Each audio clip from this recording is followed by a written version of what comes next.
Welcome to the 252nd episode of the So Video Games podcast, where we talk about any game at all, including new stuff, old stuff, and anything in between. If we are playing it, we'll be talking about it.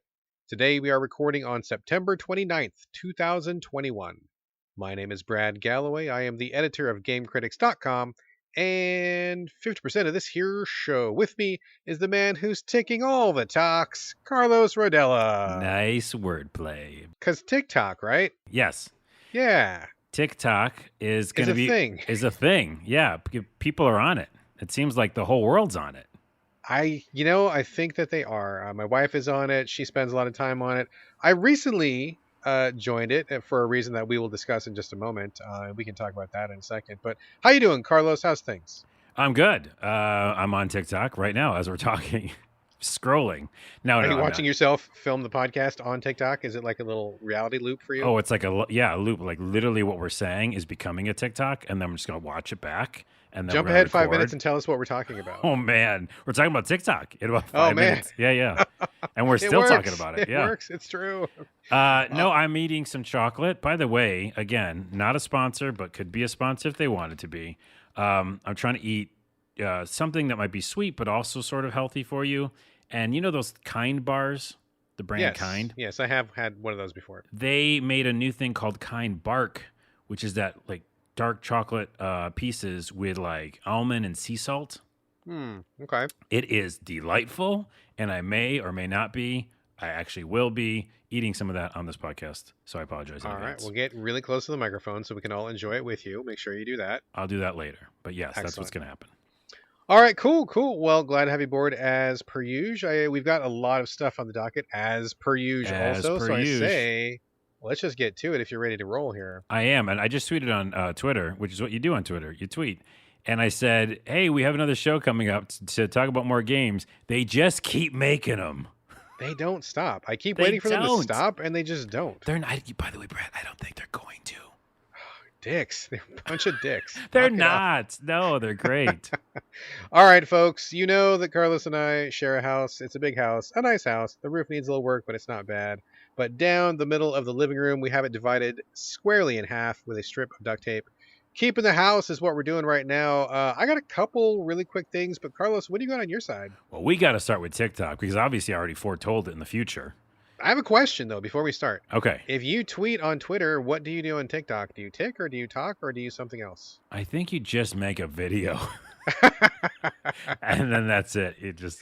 Yeah. No, you probably TikTok, I guess. You TikTok on TikTok. I guess. I'm taking on TikTok. I don't know. I got to check out your TikToks. I'm kind of afraid what you're doing there if you're ticking or you're talking. Oh man, you're not going to find much. Literally nothing. I'm just like a lurker. And the only reason I jumped on, I mean, number one, I was kind of curious because my wife spends a lot of time watching it, but number two, because of what you're about to say. We're on TikTok. Yeah. So Video Games Podcast. That's the name. So pretty easy to find. Just use the search bar or whatever. And then follow us, by the way. You could do that. And yeah, I want to talk about it because one really weird thing happened. First off, thanks for everybody who's been liking our videos over there. I'm basically making clips of the show. So I was kind of being serious when I said earlier, anything we say on the show could be a TikTok because I'm just taking 30 seconds or 60 seconds and putting them up there. Sure. And it's cool. So a couple of the ones we put up did really well. People were checking them out, leaving comments. I'm going to read a comment in a second here. And then I found out we had a community violation. Now, TikTok's algorithm is weird. It's a robot, okay? It's just an AI robot. But every once in a while, it'll try to pull things down because of real reasons and, things people are doing wrong. But then lots of times, like this time, it pulls something down for no reason. It just got it wrong. So what was the clip that you posted that got flagged? What was it? So we got flagged for our first clip ever. That's not such a good precedent. And it had a ton of views too. And it was just us talking about the Mario movie and how we were actually frustrated that what's his name who voices Mario? Oh yeah, Charles Martinet. Yeah, that's it. He wasn't becoming, the real Mario, and that Chris Pratt was. Which everybody has piled onto that, thing where they're all mad about it. And so I think you or me both said, that's a dick move. So I don't know if it was that got pinged, because we said dick. But, I mean, people say worse things on TikTok. Oh yeah, my wife watches videos all the time, and they swear up a storm. I mean, it couldn't have been for that. I I wonder if it's because know. is it because like Chris Pratt is flagged or something? Is there like something specific about Oh. his name, Well, we perhaps? we we kind of like said we didn't like some of the choices, but again, it Sure. wasn't like straight up. I think it was like harassment is what it got flagged as. And I was like, Really? what? Because I don't feel like that's a personal attack. I mean, I feel like we're No. talking about a film, casting choices. It wasn't like we talked about Chris Pratt personally. No, it's something wrong. It's like AI robot done wrong. He's just like, I did an error. Sorry. But I appealed it. And the AI, again, I don't think it's a person, rejected the appeal. That is dumb because if the AI flagged it in the first place, why in the world would it approve an appeal? Because that would mean that it recognizes that it made a mistake and it's Oh, AI. right. So And it it wouldn't can't ever do that. yeah, if it knew it made a mistake, it wouldn't have made the mistake in the first place. So like that makes no sense to me. Unless it does really go to a person and then someone actually said, no, this is bad. I don't know what's going on. Anyways, I don't think it'll ever happen again. It's weird. But yeah, we have another few up there now and they're doing really well and people are talking. So I just thought I'd bring that up because what a weird thing to happen. On such a simple, like benign clip is like something that Yes. just, everybody's And, talking about. and what an inauspicious beginning to the So Video Games Yes. podcast birth on TikTok. Boy, that is Is a very bad start. interesting beginning. Not bad, just weird. Yeah. So here's one of the comments I just want to read because we're going to get a lot of comments now over there on TikTok. So another place for people to talk with us, and You please bet. do. I got a comment from which was this on? Yeah, this is on the Nintendo Switch Bluetooth clip, right? So Oh we yeah. talked about how Bluetooth was not really available until like 4 years later, and now they just turned it on. And in that clip, you were defending Nintendo for some reason. I was just explaining a possible perspective. Yes, it was in the perspective of defending Nintendo. Sure. But this user, Punisher3K, said it actually supports wireless mic too, but they still aren't making that available. They're probably trying to push Nintendo Online app for chat.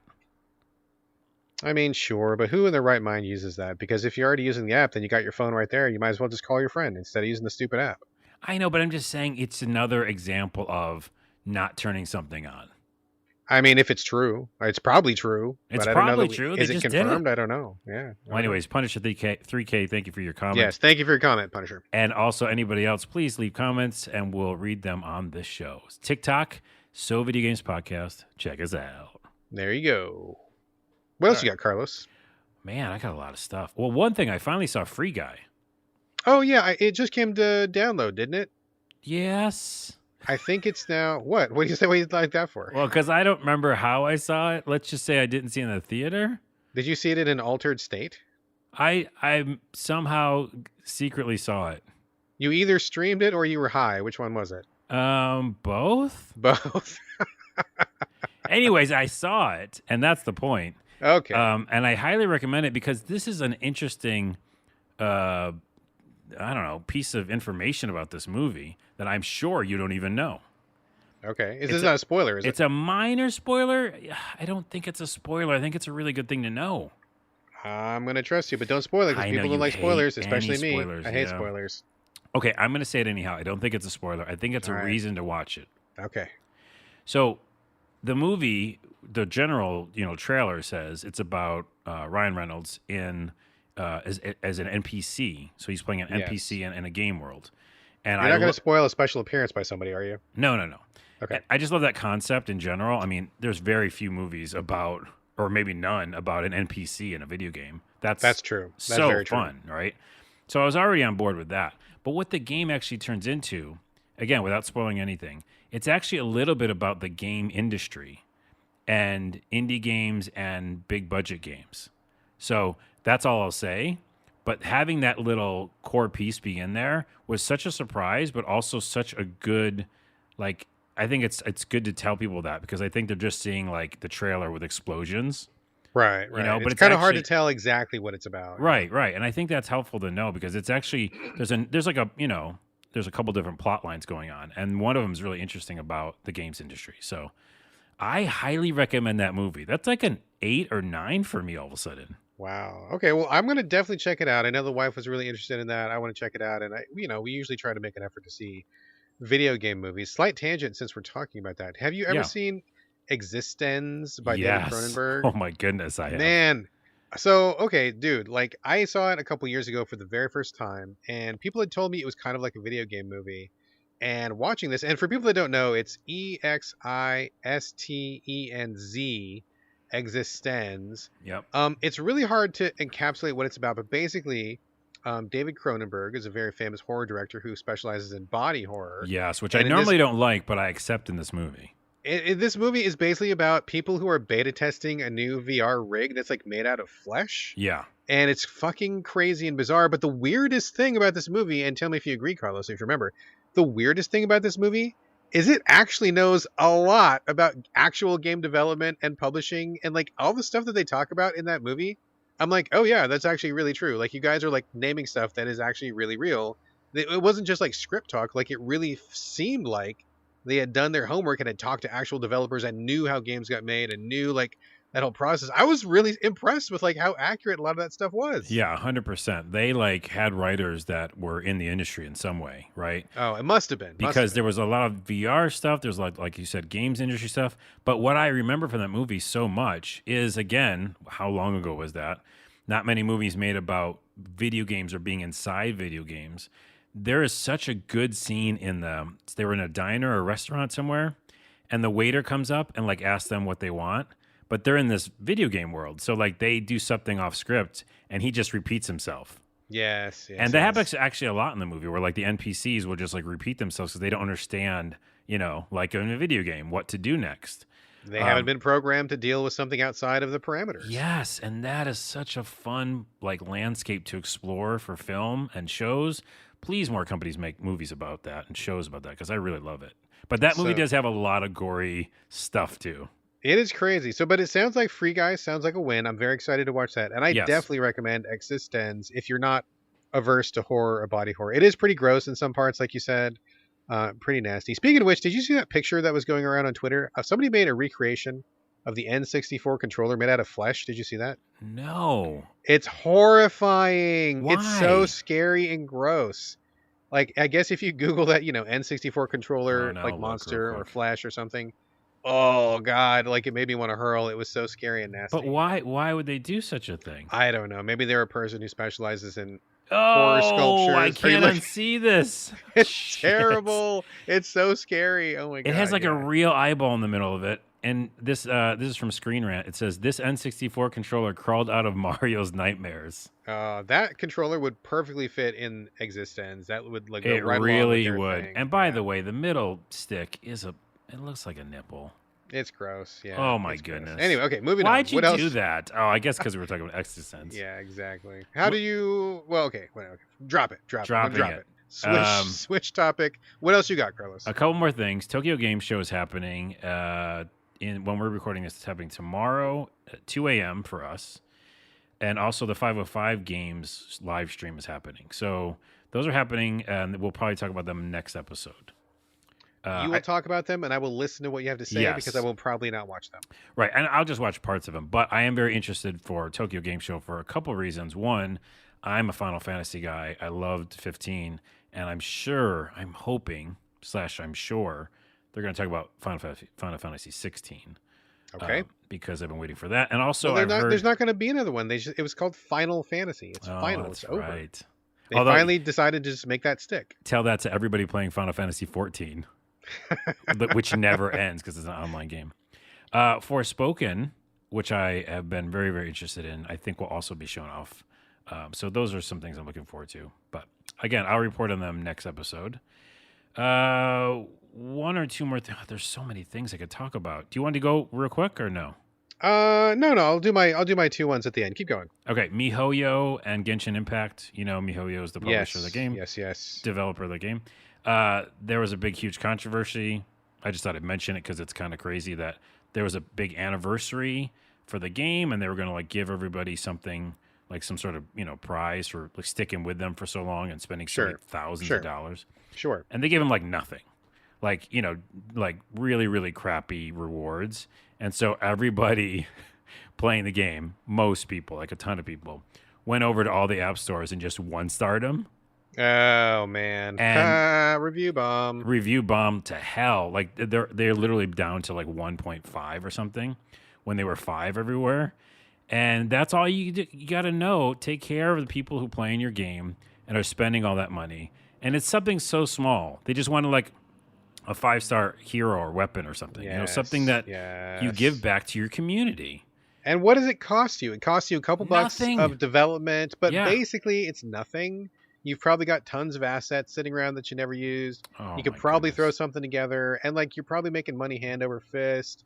It doesn't make any sense. I mean, do not, don't go cheap when it comes to something like that, And that's one reason, speaking of which, why I like Marvel Puzzle Quest so much, because they are also another free to play, and they do microtransactions and all that stuff, and they do have a lot of birthday celebrations, anniversaries. But this game is like so generous. Like I feel like it's extremely generous compared to most free to play stuff, Mhm. and I never feel bad about it. And it just keeps the vibe going, right? Like it doesn't cost you much. It keeps your players happy. Don't cheap out when it comes to something like that. I know. It doesn't. And then look what happens. It's Yeah, you get your review bombed to hell. And they're I played it for a while. It is an addiction, and when you get in there, you're really dedicated. So it's such a slap in the face, though. Like you said, it's a digital thing. Just give people digital Just things. give it. It's literally nothing. Just give them Nothing. something. Yeah. Last thing for me is just something I saw on Twitter about you. You had tweeted, "I will never understand the gamers who are like, Yes. I played this game for 1,247 hours." And got all the achievements and fully maxed out all the classes, and it's totally terrible. One of the worst games out there. Do not recommend. Yeah, that's something you said because I can't believe that happens either.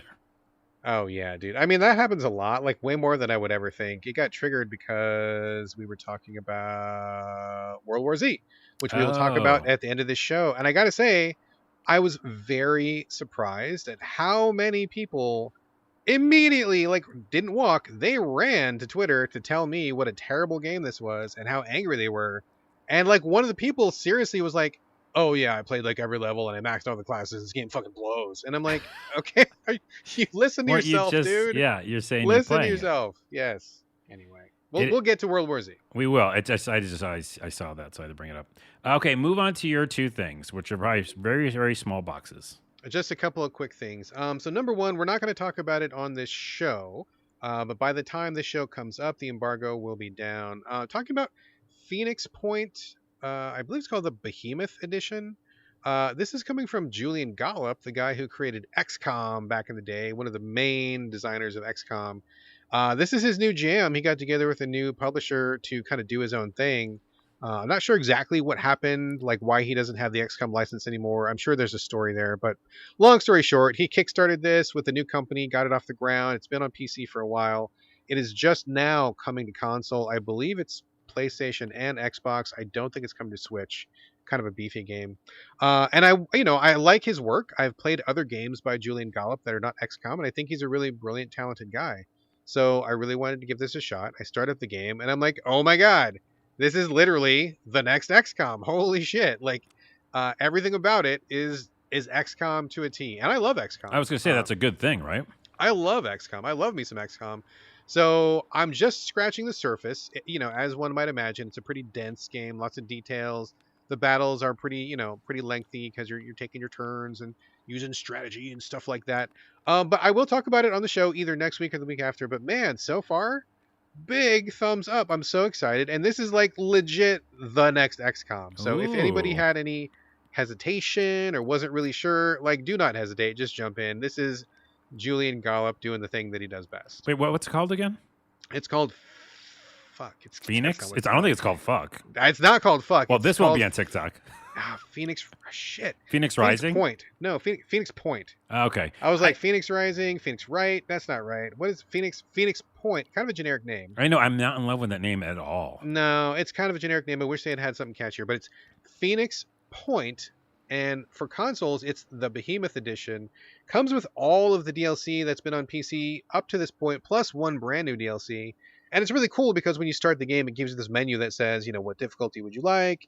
And then here's all the different DLCs. Do you want to activate them or not? Or you can choose whether to have them in your game or not. So it's a really cool way to start the game and gives you a real brief overview of what's in there. Really nice package so far. So again, just scratching the surface right now. I'll have more to say about it later. But so far, wow, this is next XCOM. End of More story. XCOM. Yeah. That's good. Very good stuff. The next thing I want to say, I'm just going to break away from games for a second here, just to, What? I don't know. I know. I know that we get on a soapbox every once in a while, not all the time, but sometimes. I got to get back on the soapbox right now in terms of the COVID vaccine. Anybody listening, please go get your COVID vaccine. Do not take your horse paste. Do not huff No. hydrogen peroxide fumes. Don't inject bleach. Don't do any of those things that people are saying. Don't drink pomegranate juice or whatever shit people are saying. Side note, pomegranate juice is good. So you Drink it if you want to drink some juice. Okay. Do not drink it to stop Yes, the COVID vaccine, yes, the COVID virus, right? And I bring this up, number one, because you should. Number two, because it'll help everybody get back to normal ASAP. Because if we're all vaccinated, that means we're all going to get sick a lot less, COVID under control, blah, blah, blah. But really why I bring it up is because one of my closest friends in the world, one of the people I love the most, just got COVID this week. Luckily, they had their vaccine. And I'm really, really grateful that they did, because if they hadn't, they'd probably be in the hospital. They'd probably be at death's door right now. So I'm really, really grateful they got the vaccine. They caught it just through some random occurrence, and they were being as careful as possible, but still caught it. I don't know if you would. I mean, I guess you would call it I guess you would call it a breakthrough infection because they already had their vaccine. And they are sick. They're sick as fuck. I mean, they're not like dying sick, but they're like, can't breathe. I'm choking on my own mucus. I've got a headache. I can't see. I'm tired. Yeah. All I can do is drink water and go back to bed. I mean, they're suffering, right? They're suffering. They're not in a good way. But if they hadn't had that vaccine, I mean, they might even be dead right now, dude. You know, a good analogy, and yes, this is great you're bringing it up. A good, I guess analogy is the right word, but like, I used to not get the flu vaccine, and you know, guess what? I got the flu.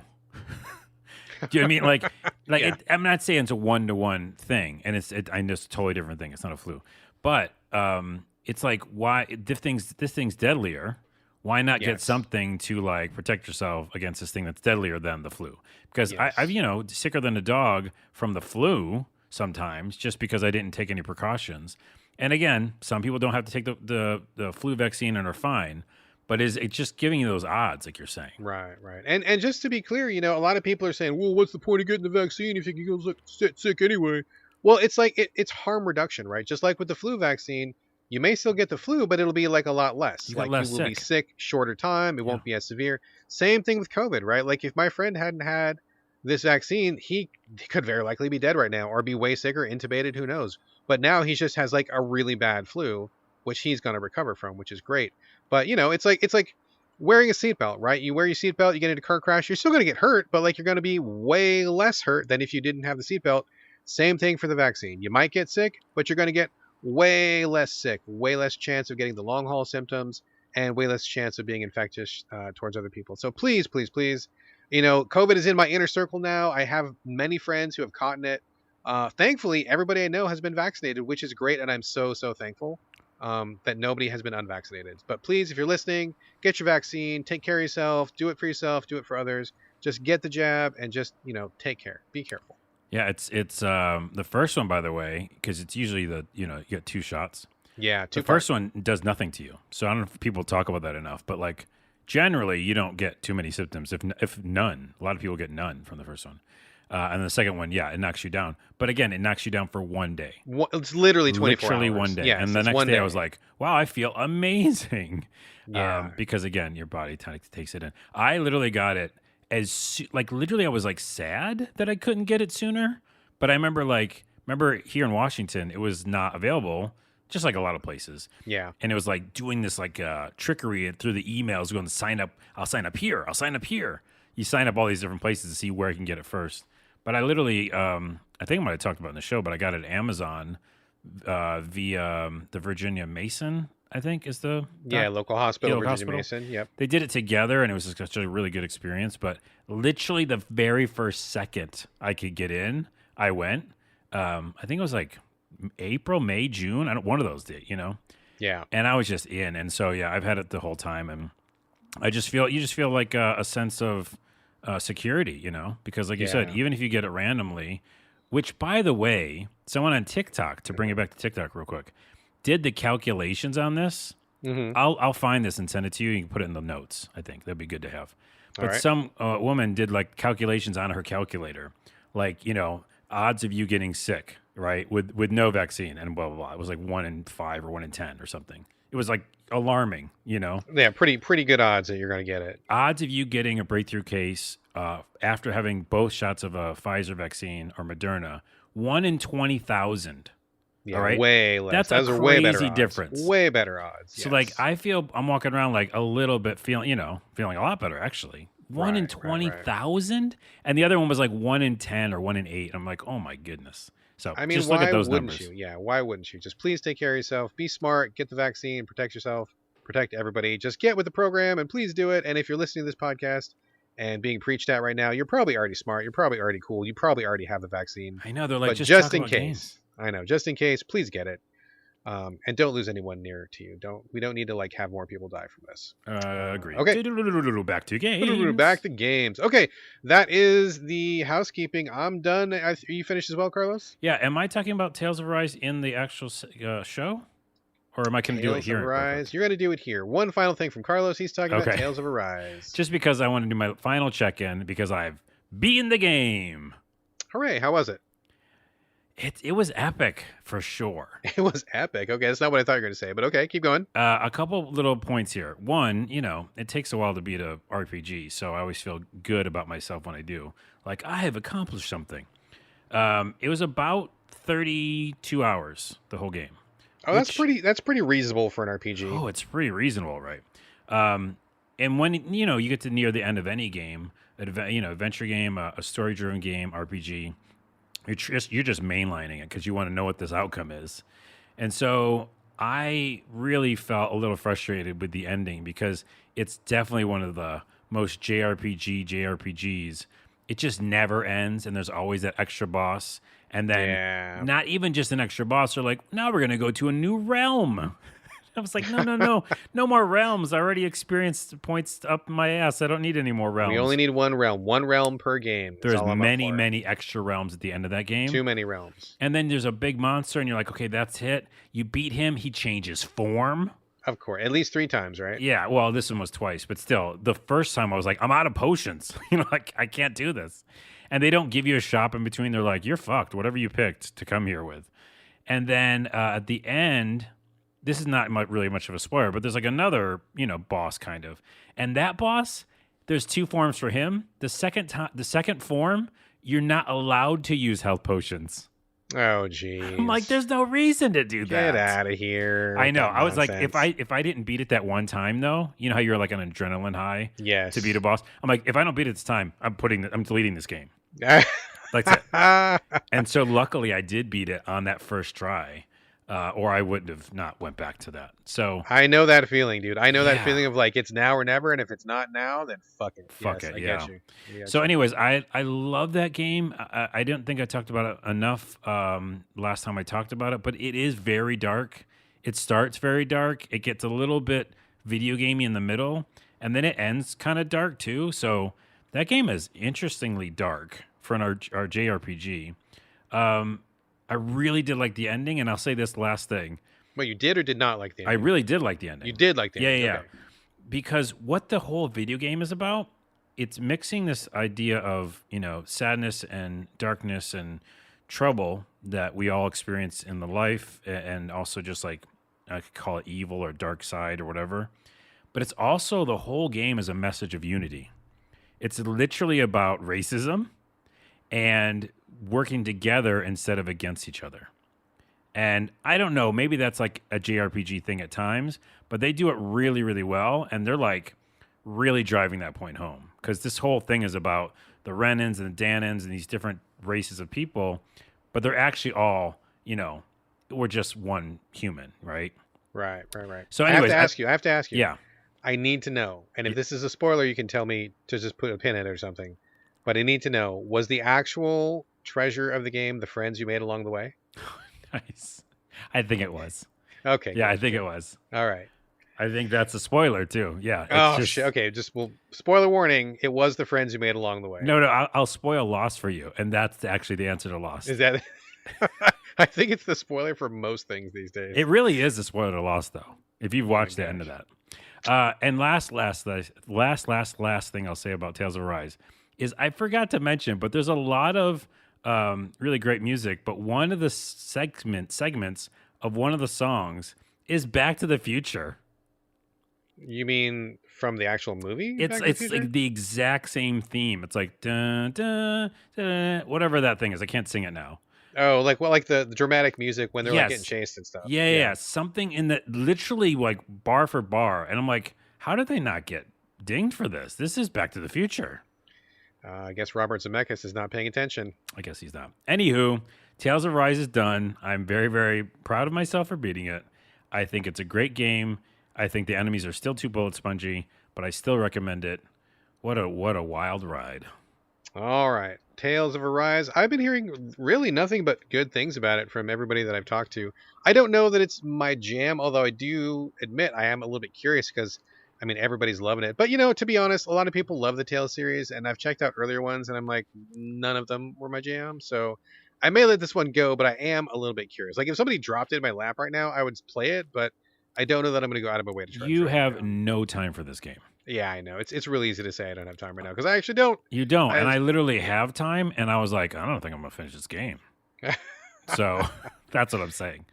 Moving on. Tales of Rise, that was it. Okay, let's get to the main part of the show here in episode 252. We got a lot of stuff to talk about. We're going to stick with you for now, Carlos. Let's talk about Unsighted. I don't know a lot about this one. I feel like somebody sent me a trailer or was talking about it, but it's kind of like a pixel based 2D action game or something like that. Yeah, there's so many of these games out there that I always wish we could just have like one like templated way that we call the game, like the description of it. Yeah. It's that isometric view. Okay. Right? And it's pixel art. And it's an indie. Let's come up with a word for that, because then we just say that each time. Well, we're going to workshop that. We'll workshop table that for now. But it's that's what called this game Unsighted. is. I have to ask you, are there graphics? I mean, are you the Unsighted one? It would be so cool if like the screen was black. You can't see anything. No. You just have to like visualize the pixel art, and then it's there in front of your face.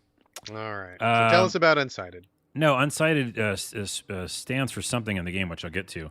But you play as a robot girl named Alma, and you basically wake up, like a lot of video games, with all of the many memories. Oh, I'm out. Okay, I'm out. That's it.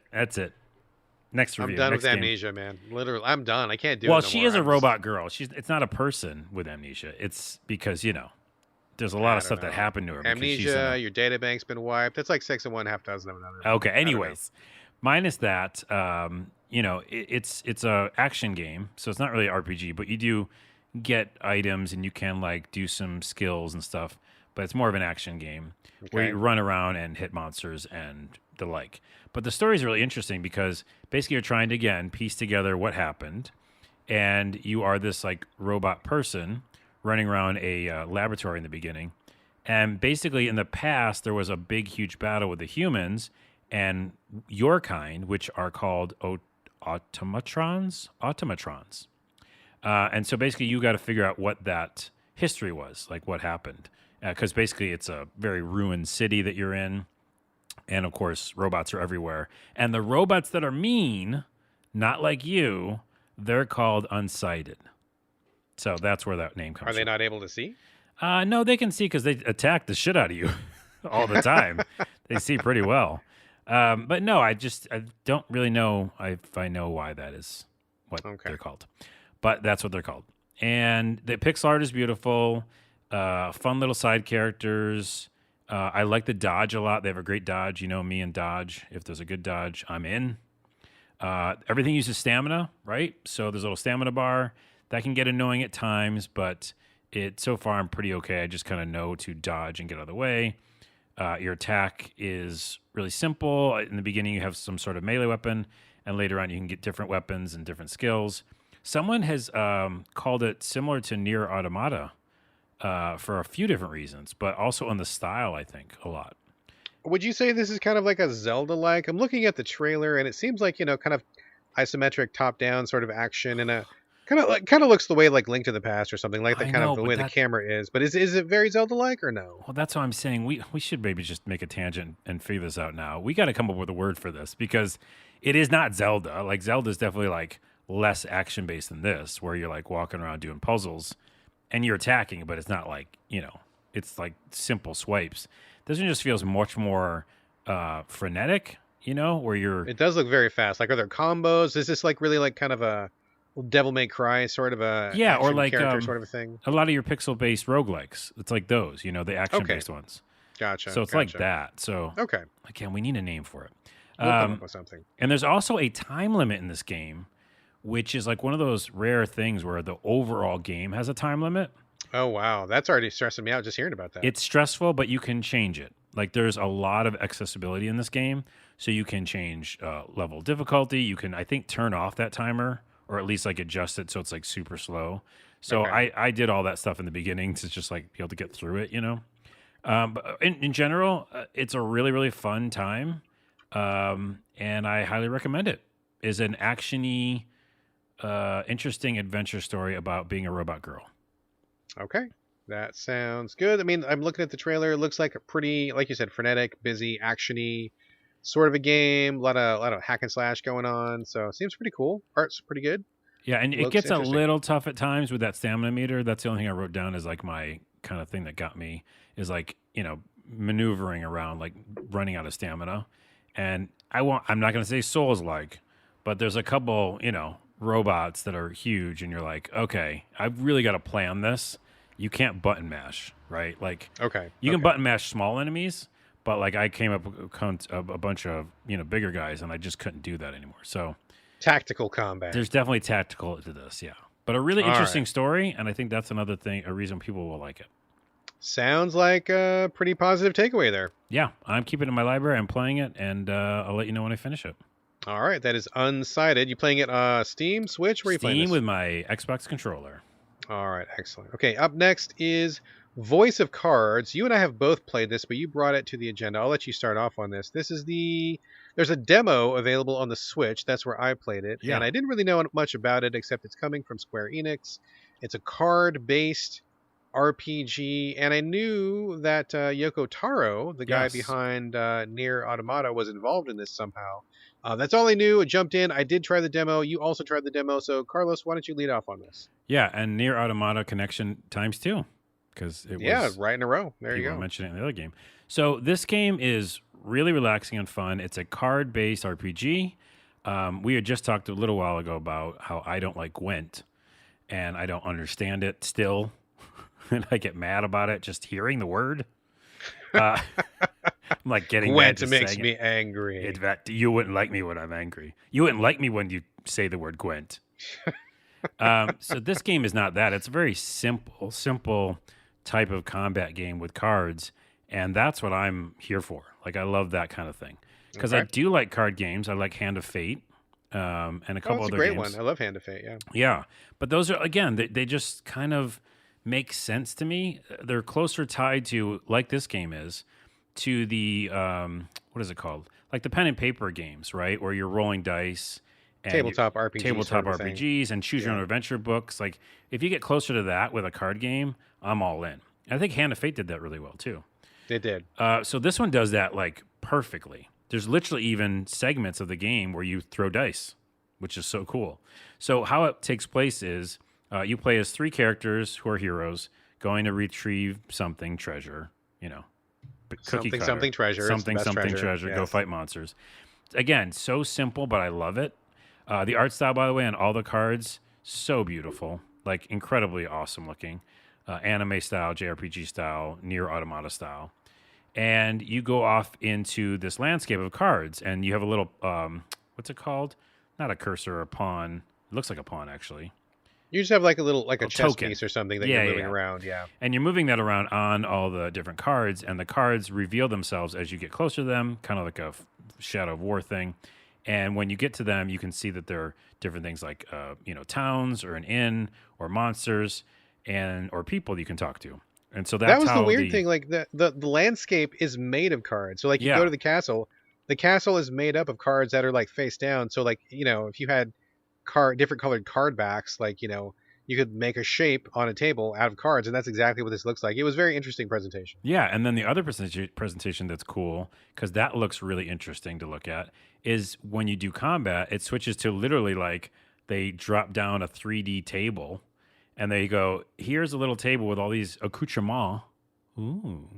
That was a nice pronunciation there. Thank you. And there's like this little bag of gems that you're going to use, and there's dice, and then there's your cards, and it just feels like almost first person. You're playing a game now, and I kind of like that presentation. And then you do the combat, which is again so basic. There's attack cards, there's special powers you can use for the gems that I mentioned. There's you can pick cards from your hand, and the combat is just super simple, easy to pick up. And I just really liked it. Unlike another word I'm not going to say.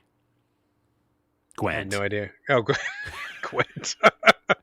It makes me bad when I hear the word. Oh, you wouldn't like Carlos when he's playing Gwent. No. So I really, really like everything about it because it's really simple. All that being said, it's a demo, and I only got to the woods in the west area. So I didn't really finish the demo yet. But I was fighting a bunch of monsters. I went to town. I thought was really interesting, and then I'd love to hear your take, is that the cards themselves with the characters on them move around like they're like actual characters in the game, like they gesture and stuff.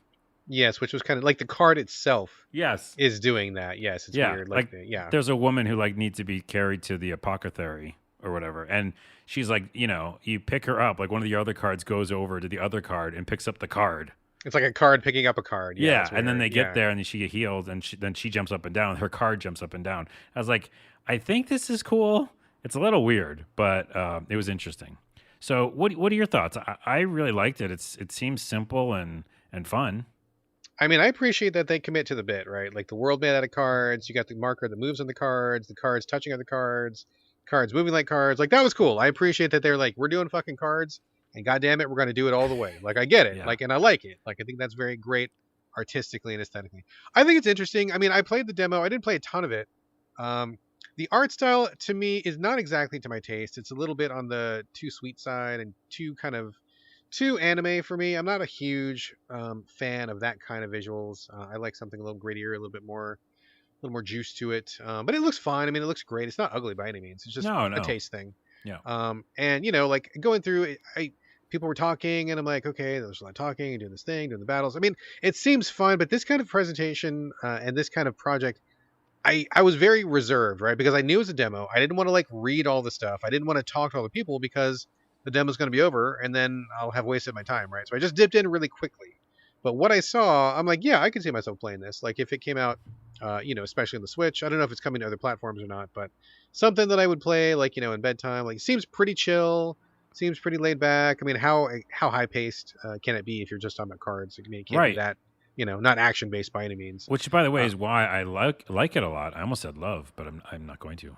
Oh, that's a step too far. We're just starting out here, Carlos. I know. It's too soon. Take it slow. Take it slow. Take it slow. I like you. I mean, I fucked it up. I like you. Yes, I'll exactly. fix that in editing. Yeah. So yeah, I think that for me, I'm playing on my PlayStation. And okay, cool. I'm actually just lounging on my couch and going from, such an intense RPG as Tales of Arise and hitting 12 buttons at once and worrying about all the health potions I don't have. This was a nice break, and you're still doing RPG stuff, but it's so much like a card game. And yeah, it literally is just cards, and there's an RPG in there. But I like the fact that it was doing dice rolls. I could just relax, is an overused word I say on this podcast, but a meditative experience. And I was just chilling. So yeah, very chill. I think it'll be a low price point too. And if it is, it's not $30-$40. If it's $20 maybe. I think 20 is as high as I would go with this. Yeah, if it was 15, that's a lock. 20 depends on how busy I was that day. If I had nothing else to play, I'd grab it. Probably 15 is what I'm looking at. I feel like it's going to be 20, and that's going to be a great price for it, and I'm hoping so. And yeah, I like it. Yeah, I kind of liked it too. I didn't go all in, but I definitely want to see more of it. So I think that's a pretty positive from both of us there. Yeah. All right, cool.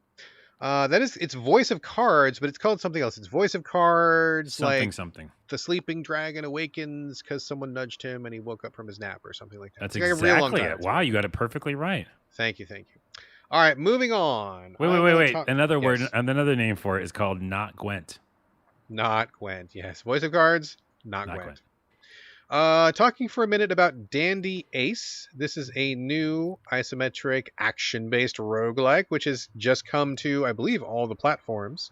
This was one of the games that was featured in the Xbox Summer of Demos event that happened a couple Oh, months that's ago. right.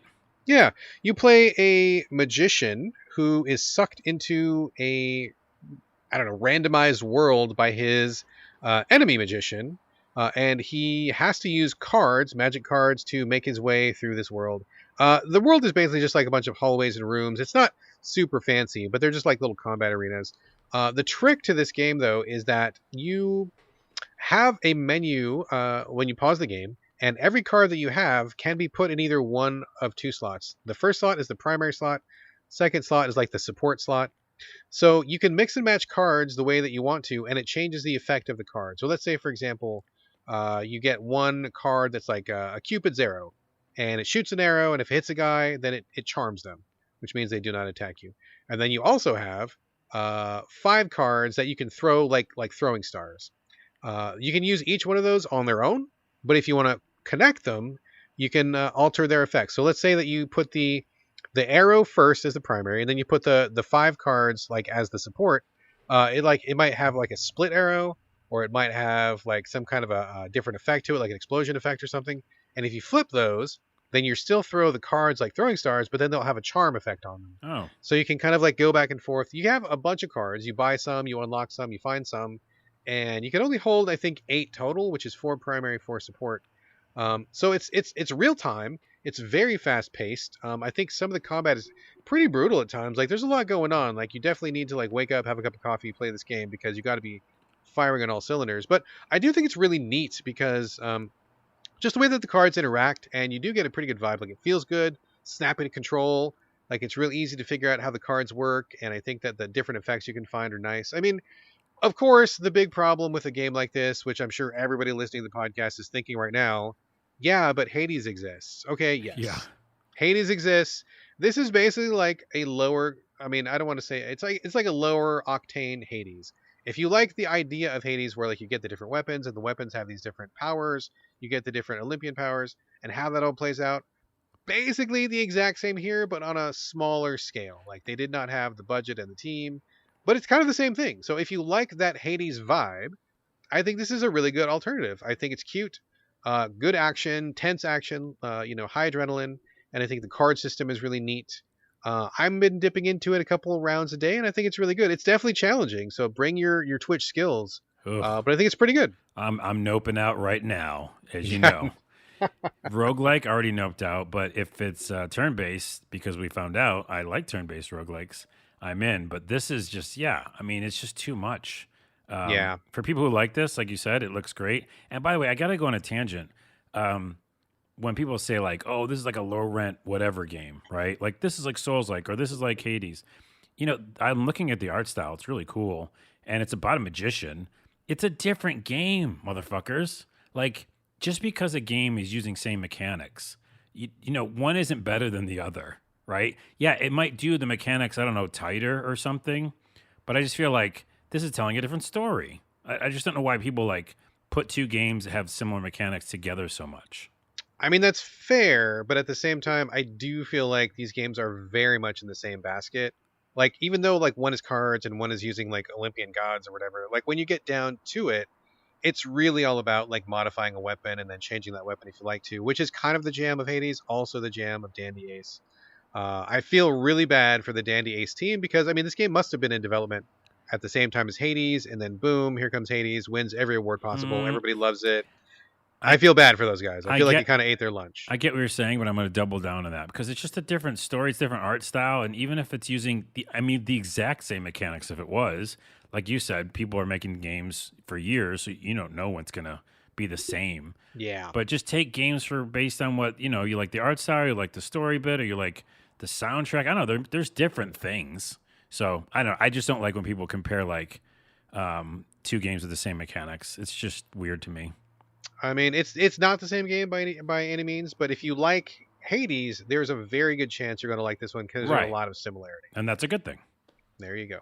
So Dandy Ace, I think it's good if you want a Twitch-based, action-based roguelike. It's pretty good. I'm digging it. It's pretty good. Next, Talking about Suzerain, Suzerain, Suzerain. I'm guessing this must have been on PC forever. It just got ported to the Switch, and it's very tough to describe. What it is it's a political intrigue simulator. You play the president of a fictional country, and the intro of the game is actually pretty badass. I think it's really clever and really well done. You start off as like a low level executive, and then you get to make choices. But like you pick a choice like, do I want to work in the treasury or do I want to work in social services? Just like an A or B choice. As soon as you make that choice, like the game fast forwards like 5 years, and it's like, okay, you've been working here, and now you have advanced to like supervisor. And now that you're here, what kind of supervisor are you? Are you nice or are you mean? And like, it asks you like a bunch of those questions in rapid succession. So like at the end of like 3 minutes, you have gone through like 30 years of this guy's life, made like 15 or 20 different choices that define who he is as a person, and then you end up as the president of the country that you're in. So it kind of like really quickly starts you from 0, gets you up to 100, and gets you into the position where you're at. But it doesn't feel like you don't know what's happened because you've seen it every step of the way, just in a highly condensed form. So you've just like fast forwarded through this guy's rise to the presidency, which is actually a pretty neat trick. Very cool thing. Let me ask you a question. Is that like like making the decision of what the character's like then? Like giving it traits and stuff? Or like who you are? I believe so, yes. I haven't seen exactly how it all plays out, but I think it really defines who your friends are, what policies that you're going to be leaning towards, what people will expect of you. Yeah. And like it factors in a bunch of different ways. This is a really deep game. It was much deeper than I was bargaining for. Caught me by surprise. So you start playing this. It's basically like in the structure of a visual novel where you see portraits of people, they talk to you, they offer you choices. You'll be like in the presidential office and a little portrait of yourself there. And your secretary will come in and he'll be like, oh my God, we need to work with the opposition party. We can either A, give them everything they want, or B, negotiate, or C, fuck those guys. And we're going to like, take it to them and like, whatever you want. And as you do that, like it totally impacts like all these other choices that happen. And I mean, the level of intrigue, it's just like circles upon circles upon circles about who is getting paid off by who and who likes who and who had a backstory with who. It's very dense. It's like reading like War and Peace, like the novel, where there's like 1,000 different characters and there's all these threads that connect them all. And you have to remember what kind of president you want to be and the people you're dealing with. Are they nice? Are they honorable? Are they going to backstab you? Who knows? Can you pay them off? If you do, you're going to get caught. If you want to be a straight shooter, is that going to hurt you because it makes you look like a square? Like there's like 1,000 different little political visual novel choices that happen, and you're on this map and there's like this giant map of all these different places you can visit, and there's different events. I mean, it's like a massive, like really super detailed game with a lot of moving parts and a lot of things happening and a ton of story and a ton of reading. It's very cool. I think it's very sophisticated. I think it's very smart. And if you are a politically minded person, you're going to like eat this up with a spoon. I can't think of anything else I've played that has even come close to like how detailed and how rich this is in terms of like the political simulation. Wow. It reminds me of that It reminds me of that game that I brought up, I don't know, years ago at this point probably, but there was a game where you're playing as like trying to save capitalism or something, or democracy. Remember? Was it like I think it was one of the election simulator or something like that? It was, yeah, maybe that was it. Yeah, something, I don't know. Anyways, I like these styles of games. I'm reading some of the stuff on Steam. It came out in December of 2020 on Steam. So you said it just got ported to what? I'm playing it on Switch. Switch, yeah. And by the way, can you read it okay with the text and everything? That was my number one concern before they sent me the code, and they did send me a code from the publisher for the purpose of talking about it here on the show, which I'm doing right now. My number one thing was like, whoa, slow your roll. If I can't read this, I don't want you to send me the code, because this is like, when I looked at it really quickly on Steam, I'm like, oh my God, there's so much text and the icons are so small. How's this going to work? I do feel like they did a good job of porting it. I can't remember if the text is alterable or not, but I remember when I was going through it, I was not struggling. I think they did a good job of porting it. I read the text okay. And I don't have the best eyesight. I'm getting to be, my old age here. I was able to read it just fine and keep up. So good job on that port. I did not have any problems with the legibility, which is a good thing. That's awesome. Yeah, I played it for a couple hours and my head was just like exploding. It's something that you really got to dive into, like whole hog. And I did not have the spare brain power, but I like what I saw. Like, I thought it was very cool and I respect it a lot. So if you're looking for a really, really rich political sim, and honestly, we never get these kind of games on console, like No. ever. Mm-mm. So check it out. Suzerain, I think, is pretty cool if you are that kind of player. Real quick, on Steam, someone says it's a text-based RPG. Really, Yeah, I mean, yeah, it definitely. But geez, like so many choices, so much so many political choices. intrigue. Yeah, Yeah. And then one of the comments says, I just got to read this because I think that's what you've been saying. This game is not at all what it appeared to be at first. This isn't Civilization. This isn't Risk. In this game, your choices have a permanent impact, sometimes with compounding results that lead to a domino effect, ending with your demise. So yeah, the ending can really, make a big difference based on what you pick. So I love that. Oh, I bet. Yeah, as I was just kind of skimming through it, I'm like, oh, I bet if I choose this, that's gonna fuck me over later, and I better not choose this because that's gonna come back and bite me. So it's definitely one of those.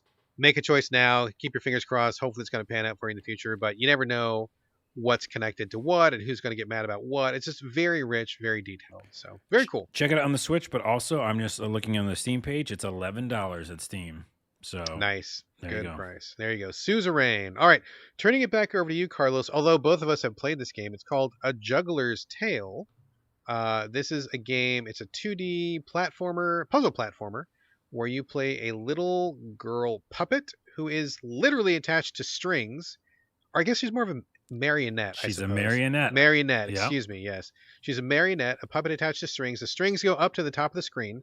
And the premise of the game is that there's kind of like this, I don't know, omniscient puppeteer or marionetteer. What do you call a person? Operator? I I like don't know what what you you just call said, him. marionetteer. I don't think that's right, but I like I don't think how it's it right either, sounds. but you're the dude holding the strings, and he's like a character in the game. He's like the narrator of the story, and he's also controlling you, although you're kind of controlling a character yourself. And that's like the premise. Like it's like you're a marionette going through a world, and your strings are attached, and it's a puzzle platformer. So we both played it. Carlos, I'm going to let you take over since I've been talking for a while. What did you think of A Juggler's Tale? Yeah, at the beginning of the game, just like, hey, you're in a bar and like someone's gonna like entertain you, and hey, look, it's those marionettes, and it kind of opens up on a little marionette scene, and then you actually go into the game, the actual graphics, which is 2D, 3D style, where it's like 3D graphics on a 2D plane. 2.5D, sir. 2.5D. We really need like templatized. That's the term. No, Is that is it? what it's Okay, called. okay. It is, yeah. That's what it's called. So 2.5D. But I want to play a 4D game. Come on, guys. Let's work on it. I think it's that chessboard on Star Trek. That's the 4D. Oh, game. right. That's already happened. Yeah. So anyways, you have these strings that are above you all the time. And basically you have to go left to right. It's similar to like a limbo type game where you're, just going and finding new things or puzzles. And there's light action and you can jump. But you start in the game in a pretty dark position where you are, doing some tricks because that's what you're there for, is to entertain people. And you're doing tricks and you have to like learn the mechanics while jumping over this bear. And then at some point you go back to your cage because that's how this game starts. And you're like, I got to get out of my cage. Yeah, I didn't expect that whole cage thing. They kind of caught me by surprise. There. No, it was really weird. But when you finally get out, that's your story really starts, and the narrator picks up even more, and he's like, and then she escaped, and then she went on an adventure. So first off, that narrator talks a little bit too much, all right? Maybe just calm down, narrator.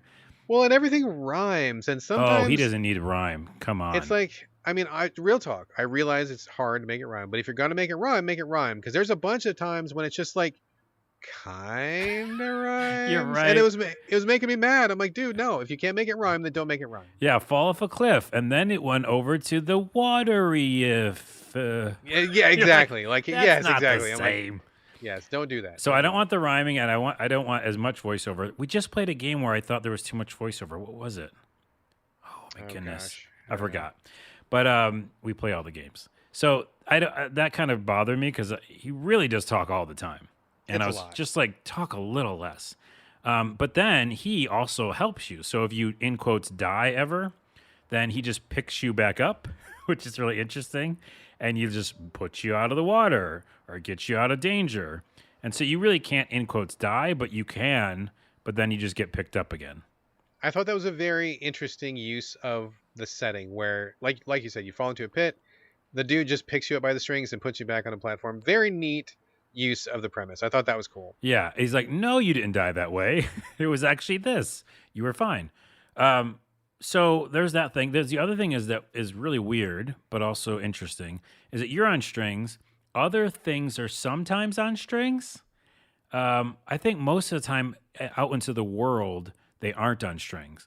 But in the beginning, the bear is for some reason. I guess, There are characters, yeah. There's a yeah. bear, there's a wolf, The wolf there's is other too. people. That's right. Yeah. So some things are, some things aren't. That's a little weird to me. I don't know why. Secondly, your strings can get stuck, and that's like the main objective of a lot of puzzles. Is how do you keep going with this marionette strings attached to you? Again, I found that to be I was so surprised that that was a thing because I expected as you're walking from left to right, your strings would just like pass through things or like it would be those things would be in the background. But no, like the main hook of the game is like your strings get caught on shit all the time. yeah, It's totally like I did not see that coming at all. it's like marionette nuisance game. It's like, what would be a nuisance? Dealing with strings all the time. Oh my god, that is actually exactly what this game is. And Marionette nuisance game. Newsome. Also, by the way, it's Unravel. Remember, Unravel did the same thing. Yeah, exactly. But you were like in that way, it was you tied yourself to something in Unravel, and whatever you tied yourself to, you'd be stuck to. But this one is like you always have to look out for overhead barriers like tree branches Right. or rooftops or something because you have to like have the strings somehow get through, and it's a very strange challenge. I gotta admit that I got stuck on one of the dumbest puzzles, and I want to see if you did too. But I felt The answer is yes. The answer is yes. What, I got one? stuck on every single one. Oh, okay. Well, I'm gonna tell you the one I felt really bad about. Okay, go ahead. Is you walk up at some point, there's like a river, and there's all this water around. You have these little planks of wood, so you throw the plank of wood down, and then you just like you jump on the plank of wood, then you keep jumping, right? Well, then I can't make the next jump, and I just kept Yes. dying like Yes. forever, and I go, wait, am I supposed to like land on some specific stone or something? And the answer was you had to go back to the left, which games usually don't do in the left to right game, and find old pieces of wood and then put them down like in a row. That took me a while. That was a strange like okay, so like real talk, I feel like I got stuck on every single puzzle. Which is Really? weird because yeah, like honestly, like something about the puzzles in this game just did not mesh with my brain. And I don't know why. Because it was I mean, I don't feel like it's a super hard game, but something about it just man, it just kind of wigged me out. The one that you did, where you have a river to cross, you have to grab planks, put them down. I kept looking. So like, what happens is you get these planks, you walk backwards, get the planks you passed because you weren't looking at them the first time. Now that you know you need them, you go back to pick them. You throw them in the water, and then there's still not enough to make it across. And I'm like, well, what? Where? I went back so far that the guy was like, "Are you quitting? Are you giving up? Don't be a Shit. loser. Why are you going back so He's far?" got to say something. And I'm like, where are the other planks? I can't find any of the planks. I got really frustrated. And then, you probably know this already. You get to the end of the planks where there's no way you're going to make the jump. I just jump because fuck it. I don't know what else to do. And then the guy's like, yeah, okay, I'll save you. And he just like pulls you up by your strings and deposits you on the end of the other shore. Yeah. I'm like, that was a very unsatisfying puzzle. And like you said, I agree with you that a lot of them don't like make sense right away. Where other ones, especially these early ones, should just be like, okay, basically thing, here and there. But like Yes. I got stuck on a bunch, and the last one I got stuck on, I couldn't beat. And I'll mention it now and see if you beat it. But I couldn't beat it. And I was like, oh my goodness, I'm kind of liking the atmosphere of this game. I want to keep seeing what's happening. But there was a huge tree with the flinging action. Did you get to the huge tree? It's past the spider. I did get to the spider. I got past the spider. The part that I got to was you're trying to sneak past a bunch of bad guys and you have to hide behind some boxes. And I got pretty far, but then I died because one of the guys caught me. I was sawing a log. Did you saw the log? No. I was right before that, I think, because it was like this huge tree branch where it flings you up, but then you have to keep Oh, the, yeah. you have to keep I know the where that- torch lit. And I was like, how do I Yes. keep the torch lit? Well, it goes out all the time. Yes, I did get past that one. What you do in that puzzle, and this is not really a spoiler because it's like literally like pretty early in the It's game. a deep cut in the puzzle scene. You throw the torch that you're carrying at that time while it's raining. You throw it on top of the base of the branch. The tree branch will like recoil, but you throw it so far behind it that it relaxes, and then you jump on top of it and run where you threw the torch and pick it up before it goes out from the rain. Oh, that's too confusing. I don't want to do that. I don't want to do that. Yeah. I had to do something similar right before that where you had to throw the torch like into the log or something and then jump over it. that kind of made more sense, but that I don't know. Some of these Well, puzzles. I got a little bit further. I only got, I think, maybe one puzzle further than you, where you're hiding from these bad guys. You're hiding behind like logs or something, and you have to saw a log really quickly, and then you have to push it. And I wasn't sure what I was supposed to do exactly, like where to push it or what happens.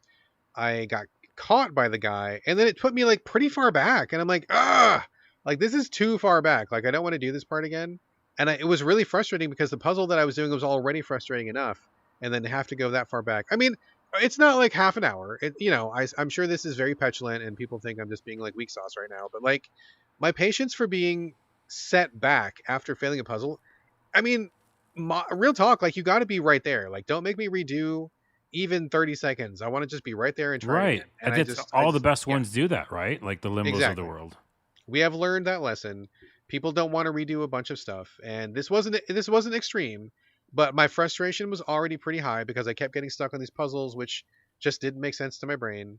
And then to be set back, I was like, okay, this is too frustrating. It's like one notch more than I am up for right now. I don't know how I feel about this game. I mean, again, I liked some of the graphics were really beautiful.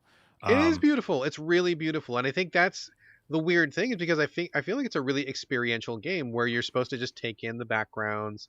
The music is great. The visuals are great. Like, you're walking across a field and you can see really far, and I'm like, oh, this is beautiful. Like, the wheat's blowing and there's mountains, and it's very scenic and picturesque. But then you get to a puzzle and you're like, ugh, this is like frustrating. Why is it so frustrating? Right. And what's interesting about these kind of games, just as a small tangent, is that puzzle that we just talked about, like we talked about 3 of them, how to beat them. The initial time you do it, there's a little bit of ding moment, like, oh, and you feel okay. But like you said, if you have to go back and do it again, and it's based on timing, like a lot of this is like throwing a physical object somewhere, Yeah. and the rain making it go out. You're like, no, I don't want to do that again, because the initial time was cool. I was like, whoa, that's how you do it. But now I have to do it again exactly that same way.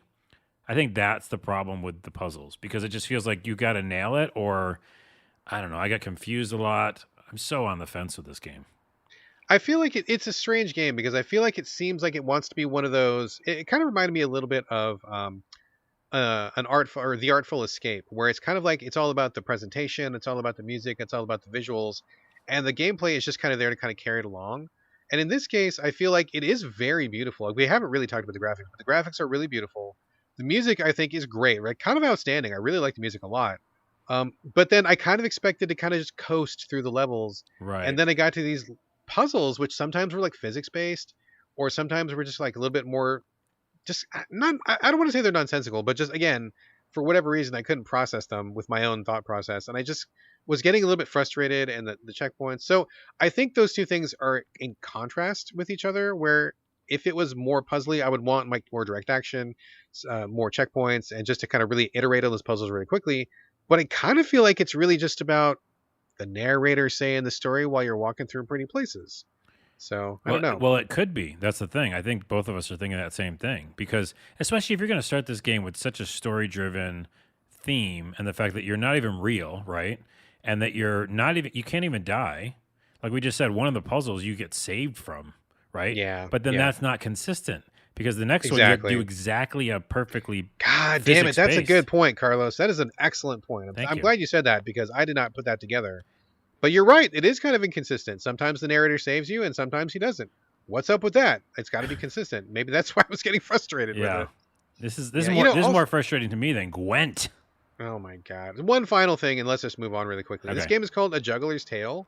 And I was like, why is it called A Juggler's Tale? I had no idea why it was called that until the part that I got to, when the narrator refers to your character as a juggler girl. And I'm like, really? Oh, She you juggles? missed the beginning. The very first scene when she leaves the cage and stuff, she juggles across the log.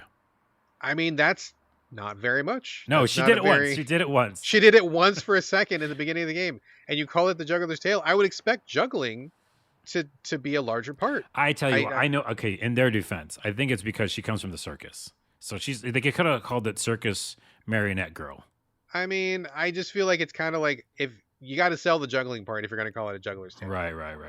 It's marionette nuisance circus girl. Yes. Boy, don't these strings get stuck on a lot of stuff, game. Yeah.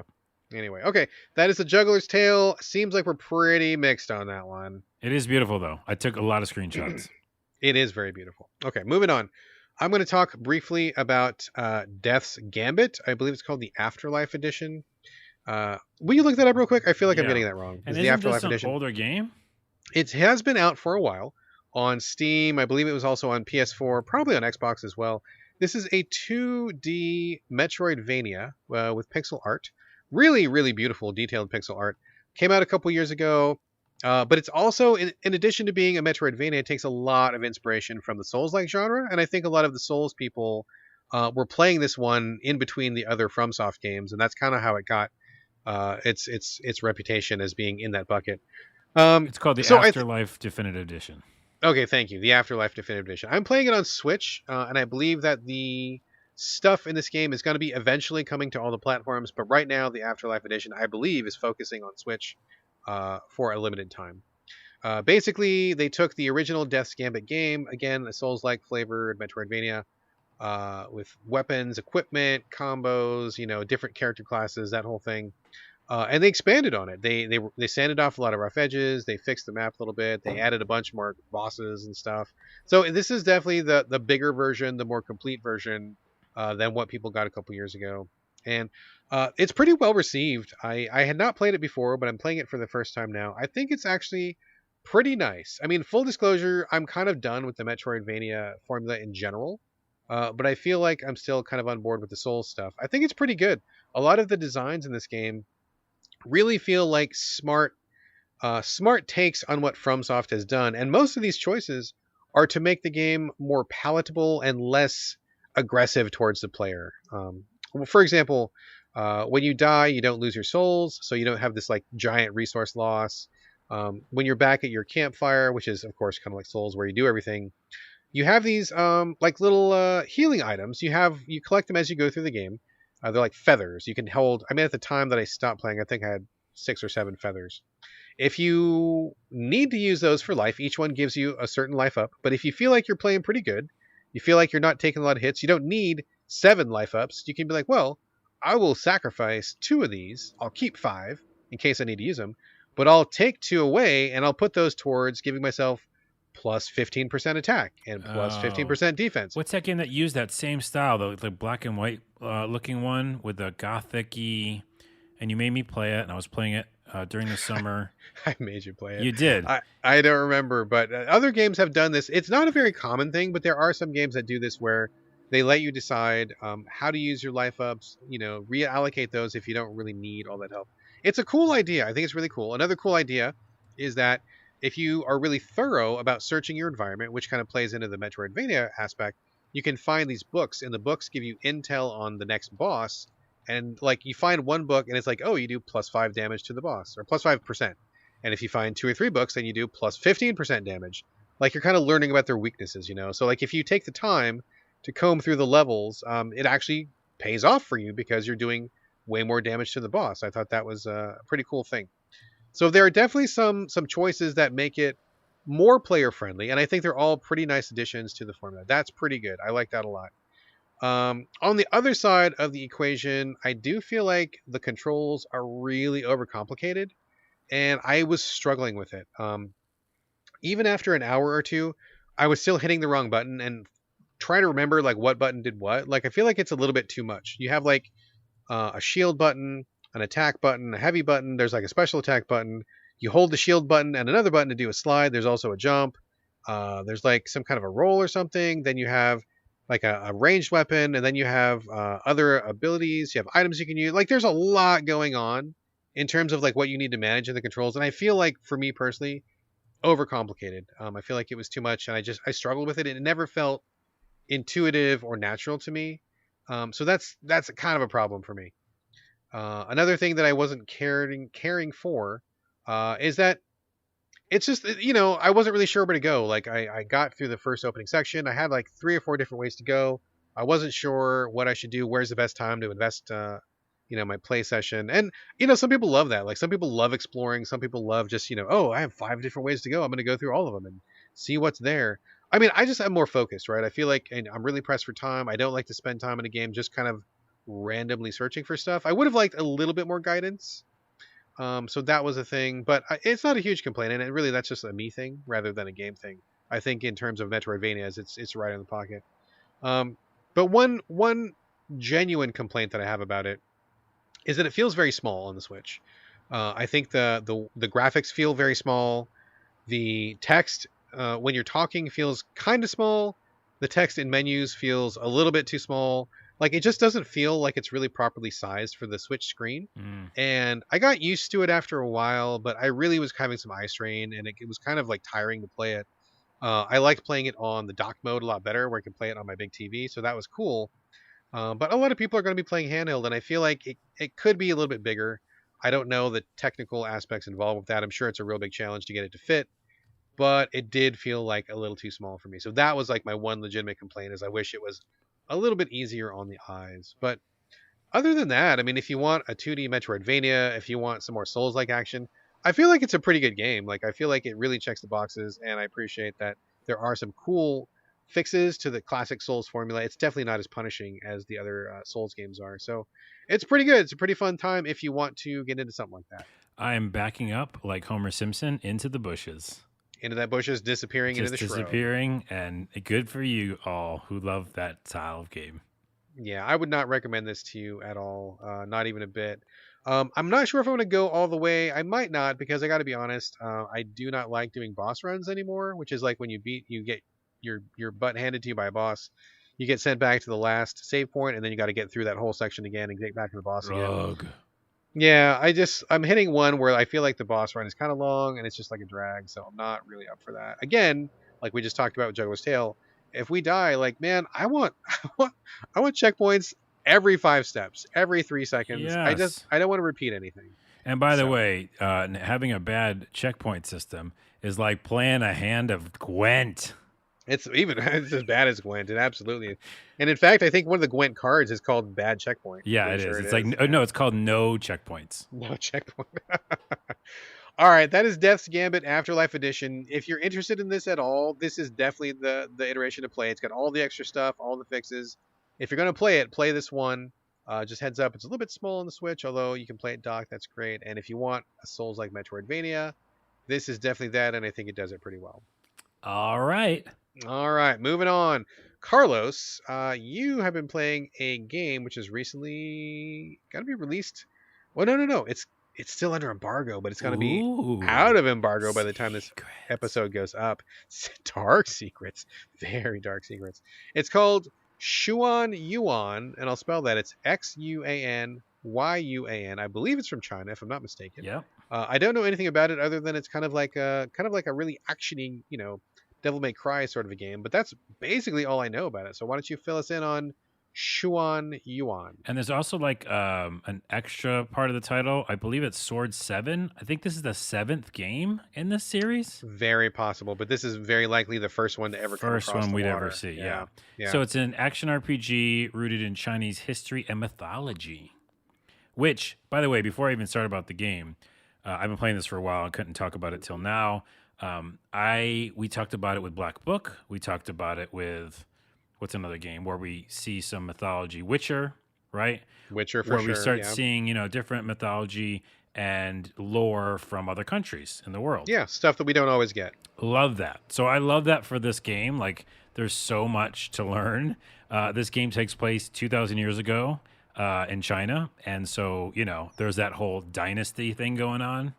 Lots of different, just history in general. So, like, you start this game and you're already getting lore, but it's not video game lore. It's like a lot of it's real lore that happened in China with all the different dynasties. So that's what happens. You start this game, long time ago. But similar to Witcher, similar to a lot of these games, a lot of the mythology and different things like stories about mystical or monsters are, made real in this. So it's not just a story. It's like, oh, wait, you heard that about that monster who's in the woods or whatever? Yeah, well, you're going to have to fight him because that's a real thing. So you start the game in a very interesting and dark way where, again, similar to like different countries can present story in different ways as well. And I know that sounds like simple to say it that way, but it's also in like the storytelling. My example is you start off the game and your full blown character. This guy's name is Taishi, and he's just running around and he's learning how to fight wolves and stuff. But then it goes 25 years earlier, and then you play like the beginning of the game, which is actually not combat. It's you're a little kid. And Okay. yeah, you're like 10 or whatever, and your daughter, or not your daughter, your that'd be a weird story at the beginning. That's a bad story. That's a bad story. No, your sister is like just born. She's like a little baby. And so you're in this village, which again, similar to a lot of video games and RPGs, enemies are approaching. You've got to get out of there. I'm Plague's Tale. I'm looking at you. Very, very much a beginning like Plague's Tale. Where you had to like leave the town with somebody. You're with you protect somebody. So you literally pick up the kid and you've got to go, and you have like little kid controls where you're not nimble, you're slow, and you're just trying to get out of like this burning village. And of course, newsflash, everybody dies, right? Sure. You just got to get out of there. So then you actually do a lot more things in that that time frame. I kind of just sped it up. But you spend a lot of time as the kid, like doing some puzzles and whatever, and then it culminates in like, leaving town. And then you've saved your sister, and then now it jumps back to 25 years later, and you're in this house with her, and the whole story revolves around basically protecting her. And there's literally a spoiler in the very beginning, so I'm not going to spoil it because I think people should check out this game. But something happens where you've really got to take care of your sister. Think Ico, think Plague's Tale, right? Sure. So it's that same style, but the interesting mix is that, you have basic combat. You're a swordsman. You can do dodge, which is very good dodge, by the way. And you can do attacks and different types of, skill-based stuff. But you also have like, mythical monsters that are in the woods. And one of your main objectives is to free this weird spirit who's like locked away. And there's a lot of comedy in this, but I think it's comedy that might be lost on let's call the American generation or whatever, the Americans, because it feels like a lot of this is, how do I say this? Based and like, if you're from China, you get like different style of humor sometimes. Like Chinese cultural humor. Right. Like in Japan, you watch a Japanese TV show, you're like, I guess it's funny, but they're like all like guffawing and being like, this is the best thing I've ever seen. So there's some of that goes on early in this game. And I was like, okay, I'm not laughing, but it's very interesting.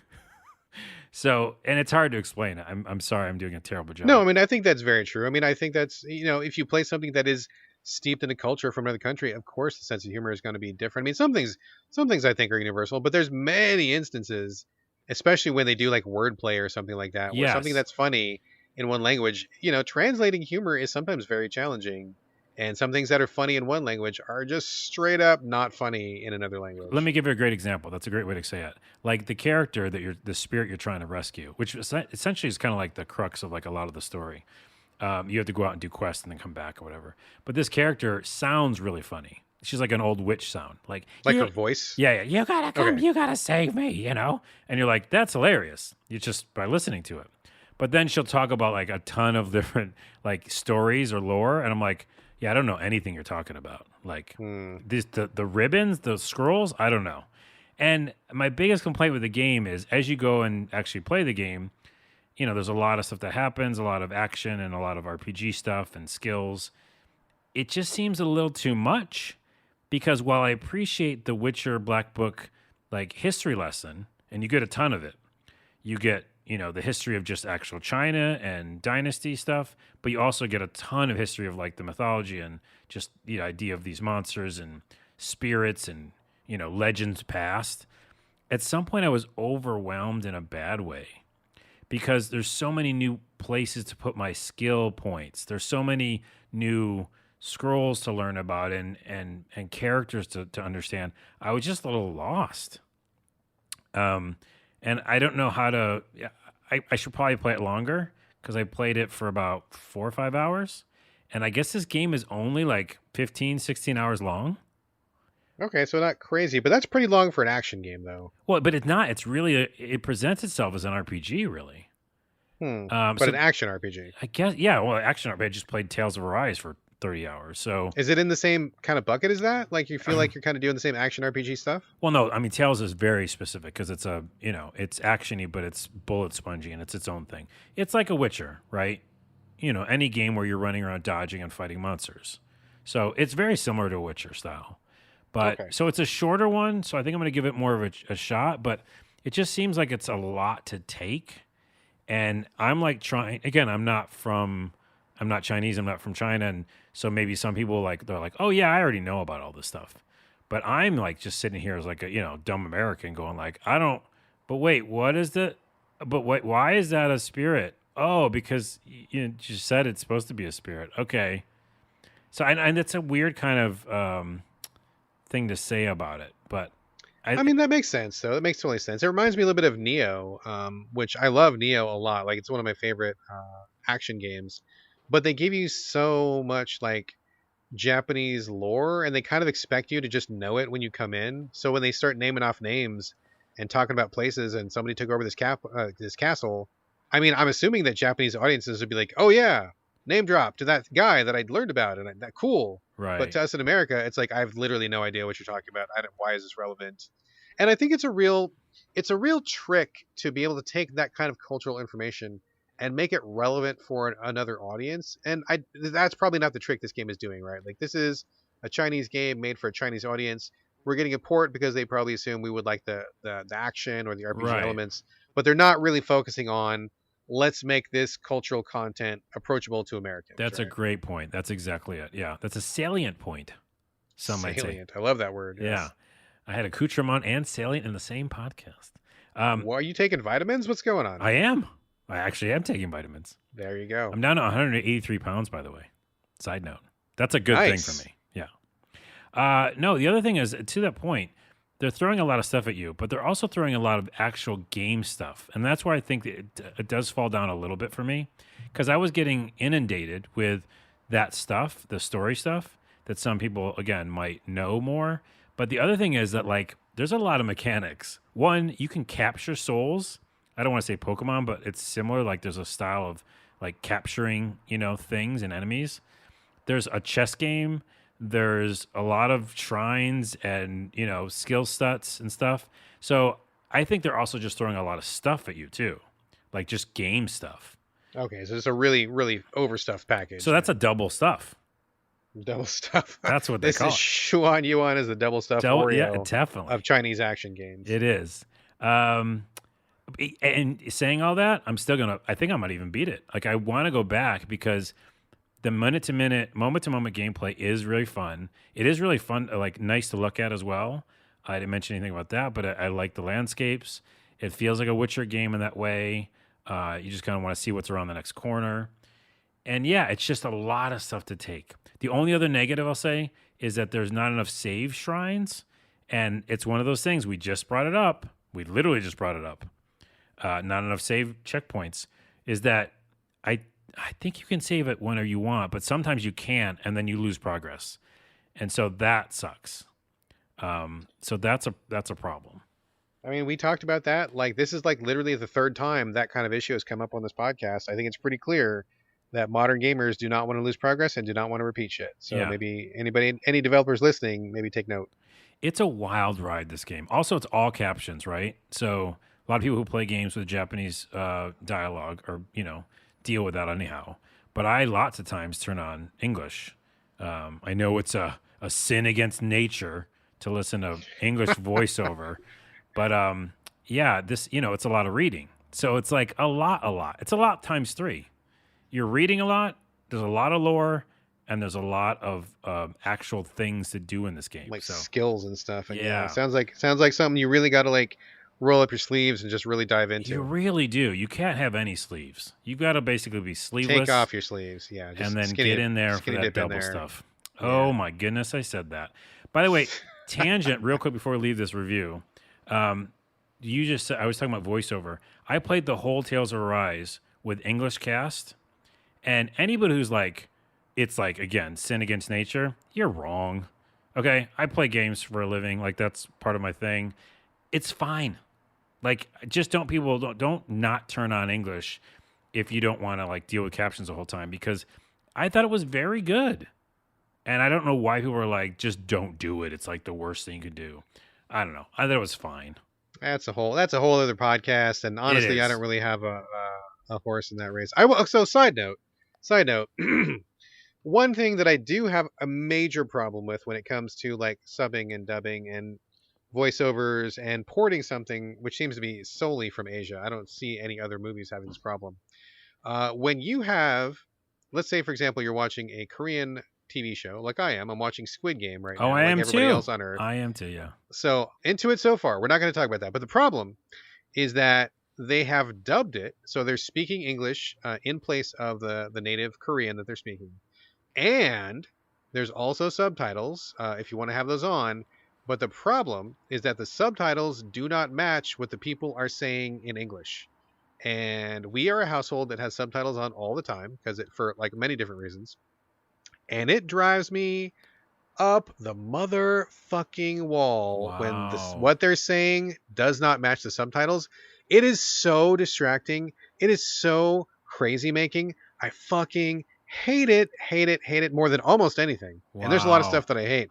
And the weird thing about it is anime fans tell me I should let it go. It's not a big deal because it's, I don't know, whatever, some kind of norm in the process. Like one team gets the voiceover job and one team gets the sub job and they don't talk to each other and neither one bases off. I mean, okay, look, I fucking get paid to make subtitles, okay? I am a translator. I am an interpreter. This is what I do in my real life for a job. I know all about this, done it for 26 fucking years. I do these translations and subtitles, not for foreign language, but for like stuff here in America. And like we have a process where you make it all happen and you make it all work and it's beautiful and the work that I do is great. And when I see somebody do something like this, it makes me so fucking crazy. And then to have people say it's fine, get over yourself, that's the way it is, makes me even more irate. Yeah. Like this is an unacceptable thing. Everybody should stop it right fucking now because I fucking said so. Clean up your goddamn act and make those goddamn subtitles match the fucking voiceovers. What is wrong with you? Do it now. Right goddamn now. I hate I it. know what you mean because by the way, I've entered the world of subtitling and captions for our show. And Yes, you have, sir. Yes, you have. and also for my sketches, you know, my comedy sketches, I do it, and I'm trying to. It's like it can be really fun because you can like put emphasis on words, you can like move words around, and like you know where you again, the exact opposite of what you're talking about.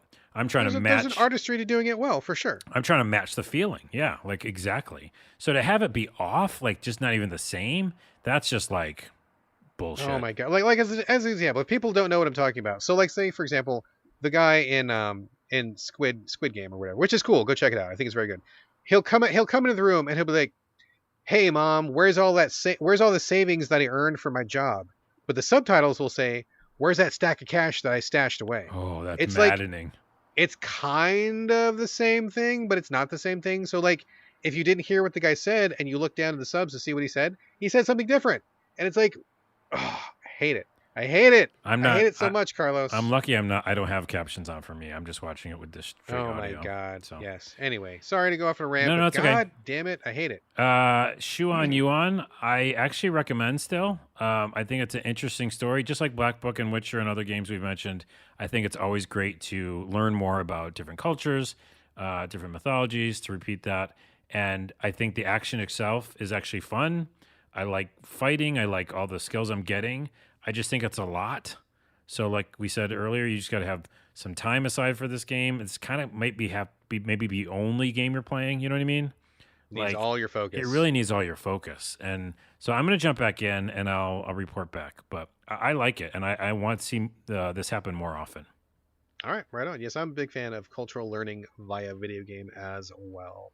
All right, couple more games and we're going to wrap it up here. So, big release recently, Diablo 2 Resurrected. I was sent a code to talk about it here on the podcast, which I'm doing right now. So just real quick, I just want to give a quick disclaimer. I know that there was a lot of shit going down at Blizzard. They're in the middle of a lawsuit, a lot of stuff happening, a lot of really bad stuff happening. And I wasn't sure that I was even going to play this game at all, just because of those reasons, right? Like we don't want to keep supporting the bad guys. But I went back and forth on it, and I talked to some people in the industry, and I was like, give me some guidance. Like, I mean, should we give this game the cold shoulder? Should I give a disclaimer? Like, what should I do about this? Because there's a history behind this game. There's also a history behind the company. I don't want to seem like I'm the wrong side of things here. So a lot of people were saying don't review this game at all. Ignore that it exists, which I guess is one thing you could do. But I did talk to some developers who I know personally, off the record, and they were like, "Look, like don't not support the game." Excuse me. They're like, a lot of good people worked on this game. A lot of it was from a while ago. Starving out this game isn't going to hurt the people who need to get hurt. You're only going to like cause problems for people who maybe were not directly responsible for it. And as long as you, excuse me, I have a little allergy attack here in my basement. They're like, as long as you're conscientious about it and maybe say that you're aware of what's going on and how you approach it, that should be fine. But the people who I trust are saying don't act like this game doesn't exist because it's not hurting the right people, or it's not getting the desired result, basically. Yeah, and also So like again, it's all based on who actually worked on the game, right? Like, are they the people that are getting canceled? Are they the people that are assholes? Probably not. Or if I think no is the answer, right? So it's like, yeah, I don't. who are the people? Right. So I don't have all the details, but I did want people here on the podcast to know I did take that in consideration. I did talk to some folks. The guidance I got was like, to mention it, just cover it like we would, and just, be aware. Be aware. So I did. Hopefully this is going to be okay with the listeners. I mean, if you have a problem with us covering it, I guess, send me your thoughts. I'm happy to talk to people about it. I definitely am not like 100% behind Blizzard, and I don't want to give that impression at all, but if ignoring this game is not getting the response that people need, then it doesn't make sense to do that. So anyway, with that said, Diablo 2 Resurrected. I played Diablo 1, really liked it a lot. Played Diablo 3. In fact, I'm kind of still playing it here and there. I bought it on PS4 and 5. You never end playing Diablo 3. You never end. Yeah, right? Like, I mean, I'm kind of just dabbling in it here and there. I really actually want to kind of go back to it. But I've never played Diablo 2. It kind of fell when it came out. It was in a period where I didn't have a PC, or I had no good access to a PC. I just never got into it. But I heard for years and years and years, Diablo 2, the best ever, the best action RPG ever, best skills, best characters, best loot, best. Nothing's ever surpassed it. It's the best game ever. And I'm real fucking curious to play this because I've heard this like for decades. Game came out, I think, 20 years ago. Yeah. If my math is correct. And I've just endlessly heard about this game being the best. Like, no disclaimer. Nobody's ever saying, oh, but back in the day, or oh, but excuse the graphics. Everybody's just saying it's still the best. So that was very curious to me. So the developer sent me a code playing Diablo 2. God, where to even start? It's Diablo, that's for sure. I will say, surprise, it is Diablo. It feels very old. There's a lot of quality of life stuff that is not here because people, I guess, didn't invent it back then, which makes sense. We have not really focused on quality of life things until more recently. But the graphics are crazy updated. The graphics are updated in a very cool way. I feel like it looks like an old game, but in a very nice way. Like, the animation is kind of like choppy the way that it used to be back then, but way better than it was back then. It's kind of like if you close your eyes and imagine a game from 20 years ago, a game that you like, you will remember that game far kinder than it actually was. Yes. So this game looks like what people remember Diablo 2 looking like they thought. Yeah. But now it actually looks like that. If that makes any sense. No, that happens all the time. We like, we grew up with a game and we're like, this is the game. We remember it and it's like awesome and looked awesome. And then we go back and look at it and we're like, wow, I don't even know if that's a character or not. And then exactly. Then they actually is that a chair? Is that my character? What's happening? Yeah. No, it's the same thing. Your character looks like a chair. Exactly. But then, they update it and you're like, oh, that's how I saw it through my kid eyes. In your mind's eye, you imagined it to look like that back in the day, but now it actually looks like that. I think it looks really cool. I love the way the characters look. I think the art design is really great. I have not had any experience with this game before, so I know that some people are really mad at the character design because they have changed some certain things. I don't know exactly what they changed, but I heard some people being like, rah, rah, rah, rah, whatever. I don't know how much stock to put in that, but from what I see, it looks like a very visually attractive game. As far as the rest goes, I gotta be honest, I don't have a lot of positive to say about it. I feel like it's really boring. It's profoundly boring. And this is somebody who's finished Diablo 1 and still likes to play Diablo 3 sometime. I think the problem is that there's not very many skills. It takes forever to kind of get your skills up, and I think they make you work really hard for it because there just aren't that many skills. And so if they gave them all to you in the first 2 hours, there would be like literally nowhere for you to go. Yeah. But it takes forever and ever and ever to unlock skills. And when you do get the skills, it's like it's something small. Like it's not anything like really cool and explosive. Or, I picked the Amazon as the starting class, and it's just she's like so limited. Like she attacks one character at a time, and it took like 3 hours before I could unlock her very basic lightning spell, which also hits one person at a time. And I'm not getting any good loot. Like I think I got like one cool pair of boots in the whole 3 or 4 hours. And I'm just like, where's the drops, man? Like where's the gear? Like what is happening here? And I was talking to some folks about it, people who played it back in the day, who still have a lot of love for it. Like there's a lot of love for this game. But I think you had to have played it back then. I don't think that really translates now because they were like, well, you have to like have a specific build in mind and then save your points. And when when you have enough points, you can put them in and make exactly the kind of character you want. But I'm like, but that means I'm going to be playing this game for like 10 hours and not spending skill points and waiting until my skill unlocks. And then once I know, and I have to know ahead of time what I want to do, otherwise I'm going to be spending my skills wrong, and then also look for like this exact right piece of gear, and the gear does not drop as much as it does in Diablo 3. Like I'm finding like the same spear, the same helmet, like over and over and over and over. Oh dude. no, it's the slingshots and Dustwind all over again. Exactly, right? Like you're just finding the same thing, and none of it's better. None of it feels like a step up. And I'm like, man, where's the gear? Where are the skills? Like, what is going on? Like, I feel like I'm in neutral. Like, I'm not really making any progress. So that was really weird. I mean, it really shows how far the Diablo formula has come since then, because I feel like that is not a problem in Diablo 3. Like, you're getting skills pretty often in Diablo 3. There's like 100 times more skills in Diablo 3. You get gear dropped like way more often. Like, it just feels like things are happening in Diablo 3 all the time. Right. Whereas in Diablo 2, I'm like, dude, like after 3 or 4 hours, I feel like I am essentially the same character. Like I don't feel any different. I don't feel any better. Can I jump in with a salient point? Do. Yeah. I think it's only if it's salient. I think it is because I think it's just all the things you just said is the evolution of games. Exactly. Because this is a reskin almost in a way. And they, like you said, they didn't really change too much besides some character class stuff. And yeah, those games back then did work back then, and it was okay. We just dealt with whatever we had to deal with. Like we only have 5 skills or whatever, But now when you just add so much more, and especially when there's literally a game you can compare it to because it's the same game, it's Diablo 3. Literally the next one in line. And you go, yeah, this is more fun. Like it got better. And so there is sometimes objectively, in quotes, better, when the fact is there's more to do or there's just a better introduction or whatever it is. And I haven't even played this remaster, but it feels like it's just an old game. And if you loved it back then, you're going to love it again. But if you didn't, or you're just coming to it from a brand new perspective, you're like, well, why would I play this? Yeah, it's real tough to recommend if you don't have love for it, man. Because coming to it with no nostalgia, I'm like, oh my god, I just like my inventory fills up so fast, and it's a total hassle to have to go back to town all the time. Why can't I carry more things? And where am I even supposed to go? Like, there's no pip on my map. I'm just wandering the landscape. And what's my next objective? I don't know where it is. Just wandering around, killing 500 of the same goblin as I'm going through this grass. And I'm sure this was the shit 20 years ago, right? Like, when we were still figuring this genre out, like when we were still discovering what worked and what didn't. I mean, it's obviously a better game than the original Diablo, because that was real rough back then too.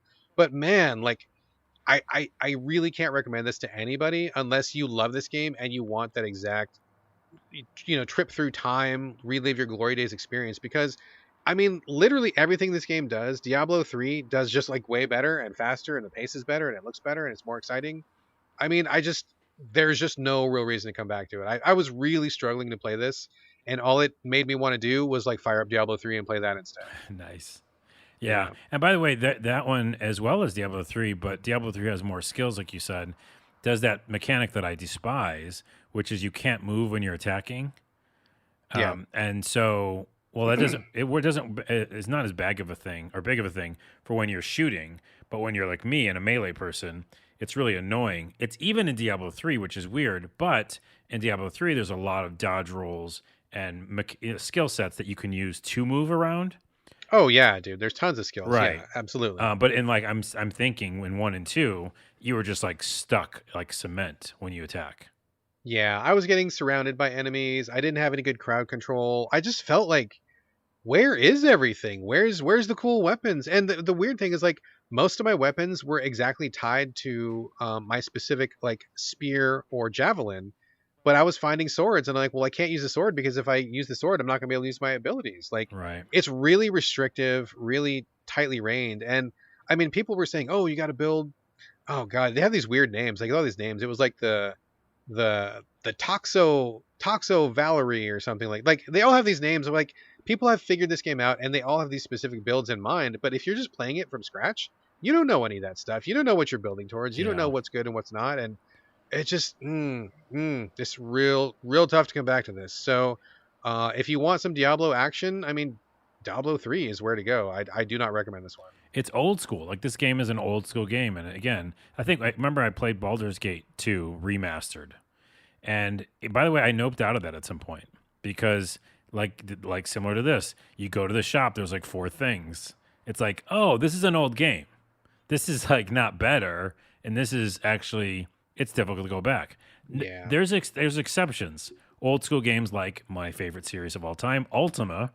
I can still go back and or maybe I'm an asshole. Maybe I'm that person who is going back easily to that series because I have You have nostalgia for it. Yeah. So never I bet mind. if you went back to Ultima, like as a brand new person, I guarantee you, dude, if you put Ultima in front of me and I played it, I would rip it apart and I would hate it and I Wait. would no way would I be able to play it. And that would make sense because I have literally no knowledge of it and no experience. But for you, it also makes sense that you love it because it was something that you were familiar with from back in the day. You have that familiarity, that knowledge, that nostalgia. It hits you totally differently than it would hit me, right? I know, but I'm so glad we brought this up. We've just achieved, and potentially this is the first one, our first So Video Games challenge. All right, I'm announcing it right now, and you have to partake. You can't say no. I have to. You can't say no. It's the first one. You can't say no. So, and actually, I know Richard a little bit. I've interviewed him, Richard Garriott, creator of Ultima. So, Oh, that Richard. I was like, you got to narrow it down, buddy. yeah, I know Richard, by the way. So I will actually probably tweet him this when we do this. But so Ultima 7, I will find a copy for you. It's downloadable. And Ultima 7, I think, does hold up. The graphics are a little rough, but they're, and I've said this before, probably on the show, but Ultima 7, with some of the NPC stuff and some of the ideas where you can pick up anything in the world, still isn't done to this day. Like, it does things that still aren't being done with like NPC, day-night cycles, and yeah, like the ability to just kind of do whatever you want with a lot of the world. I'm gonna have you play it, and then you can come back to me and we'll talk about it in the show. Because that would be an interesting experiment. I think it's a good one because to me, I don't think it's just nostalgia. It's doing interesting things that still I think are pretty revolutionary. So you are probably 100% correct, but I think the other factor is the interface and the quality of life things that make games playable to the modern gamer. Like, for example, I tried to go back to Planescape Torment, which we've talked about on the show before. Many people hold that game up as having the best game story of all time. I've tried to get into it back in the day, and it was just really rough, cumbersome, inapproachable. I played the updated version, which they released on console maybe 1 or 2 years ago. I still found it to be an incredibly painful experience. And this was a game I really, really wanted to partake in, and I just couldn't. And like, if it doesn't have... Man, the barrier for entry these days is so high in terms of like design, ease of play, convenience. Like, those things are real these days. Well, and actually just now you're bringing up the point of just being able to play it, because I think this one you need Ultima. No, you can get on Godel Games, I think. Let's see. Because if not, you'd have to use DOSBox. That's already done. That's I'm not a no. I know that, dude. No. It's here. It's Ultima 7, the complete edition, $6 on Good Old Games. There's no reason why you can't play it now. You know what? I'll go back to. I'll buy it tonight. I know I have an original PC version. Richard, if you're listening, I do have the original probably. But it's $6 on Good Old Games. No All reason right. for us not to play it. Easy to We do. will have to schedule this because I'm gonna have to carve out some time to get this done. We're not gonna do it next show, but we'll figure I out. know, but it's add to cart. It's $6. Yes, It's not. It's like it works on your I will. regular I will computer. go to GOG right now, and I will. I'm adding it to cart right now as we speak. All Ultima right. 7, Which one you said? Ultima the 7. complete edition, Okay, which comes with the Black Isle and everything. It's so good. we will get that. Oh, I Okay, didn't know there's an Elvira game. Maybe I'll check that out. that was a tangent. I mean, it's the first thing that pops up Well, on Good Old Games. I I can guess see they why know you my looked. taste. Come Yeah, on. I guess. Yeah, come on. Come Okay, on. one more game to talk about before we wrap it up here. World War Z. Man, I am having a terrible night tonight. It is the Aftermath edition. I keep forgetting the new title. I remember the old title, cannot remember the new title. World War Z Aftermath. This is the team-based shooter. Originally only third person. Now it is third person or first person, where you work together with 3 other people, whether live or AI. You're always in a team of 4, and you go into different locales around the globe. Each city is like a little micro campaign, and you fight off a truly unbelievable number of zombies. Have you ever played World War Z, Carlos? Yeah, I think we talked about it in the show. Remember, we were Did like, we? yeah, that I enjoyed its world building kind of in a way more than other games like that. Yeah, it does a really cool thing. So first off, I just want to say if you watched the Brad Pitt movie or you have like distaste for it, like just forget that movie exists. Like, I mean, yeah, it's kind of based off the same IP, but it feels like such a departure. Yeah, You don't just forget Brad Pitt's not in this. Nobody looks like Brad Pitt. It has nothing really to do with that movie. that'd be It's funny just like though. its own thing. It would be kind of funny, but it's just its own thing. So forget that there's a connection to a movie if that's bothering you. It really has zero connection. This is in the vein of something like Left 4 Dead or something along those lines, where you're going through these levels, and each level I think is really good. I feel like the level design in this game is really great. There is 3 levels per city. So the first one's like in New York. You start off in a hotel. You go down to the street. You go into the subway. You have to do some stuff with trains, and then you escape the subway. And the next one is like in Jerusalem, where you're starting off in a real a compact neighborhood, and then you go to like a gas station in a canyon, and then later on you go to like a science experiment place. Like each level is really well designed for a variety of encounter types. Like you're in hallways, sometimes you're in wide open space, sometimes you're on top of something, sometimes you're in a tunnel. Like real good variety. And also the thing that's really good about this game is like the pacing is great. I believe there's some kind of an AI program that like either sends more or less zombies depending on how you're doing, and it works really well. Like as you're with a group of people, like there's this ebb and flow to the combat where you just feel like you're catching a breather, but then there's another really intense scene, and then you have some time to reload and talk with your friends for a second, and then you kind of go back into the shit, and you kind of go back and forth, and it feels like a really good pace. Like you're not doing too much of one thing, and you're not doing too much of the other. And also, like the way that this game looks is just fucking amazing. I mean, I'm playing it on PS5 right now, or excuse me, Xbox X, and just the graphic upgrade looks really good, really sharp, and this game has a truly ridiculous number of zombies on screen. Like it has it's got to be the most zombies on screen of any zombie game because I mean we just played the Jerusalem level last night, and it was like you're looking out at the horizon, and literally the entire horizon is fucking zombies. Like, and they're all animated individually. They're coming right at you, and you just want to shit your pants because it is unbelievable how many zombies there are. Like the crowds go up and they climb over each other, and they push up against each other when they hit a fence or something, and they just like rush through. And oh man, like the way that they do the set pieces in this is fucking awesome. Like it just looks really impressive, really exciting, really just like adrenaline soaked. It's good stuff. I really like it a lot. The new version adds a couple new classes.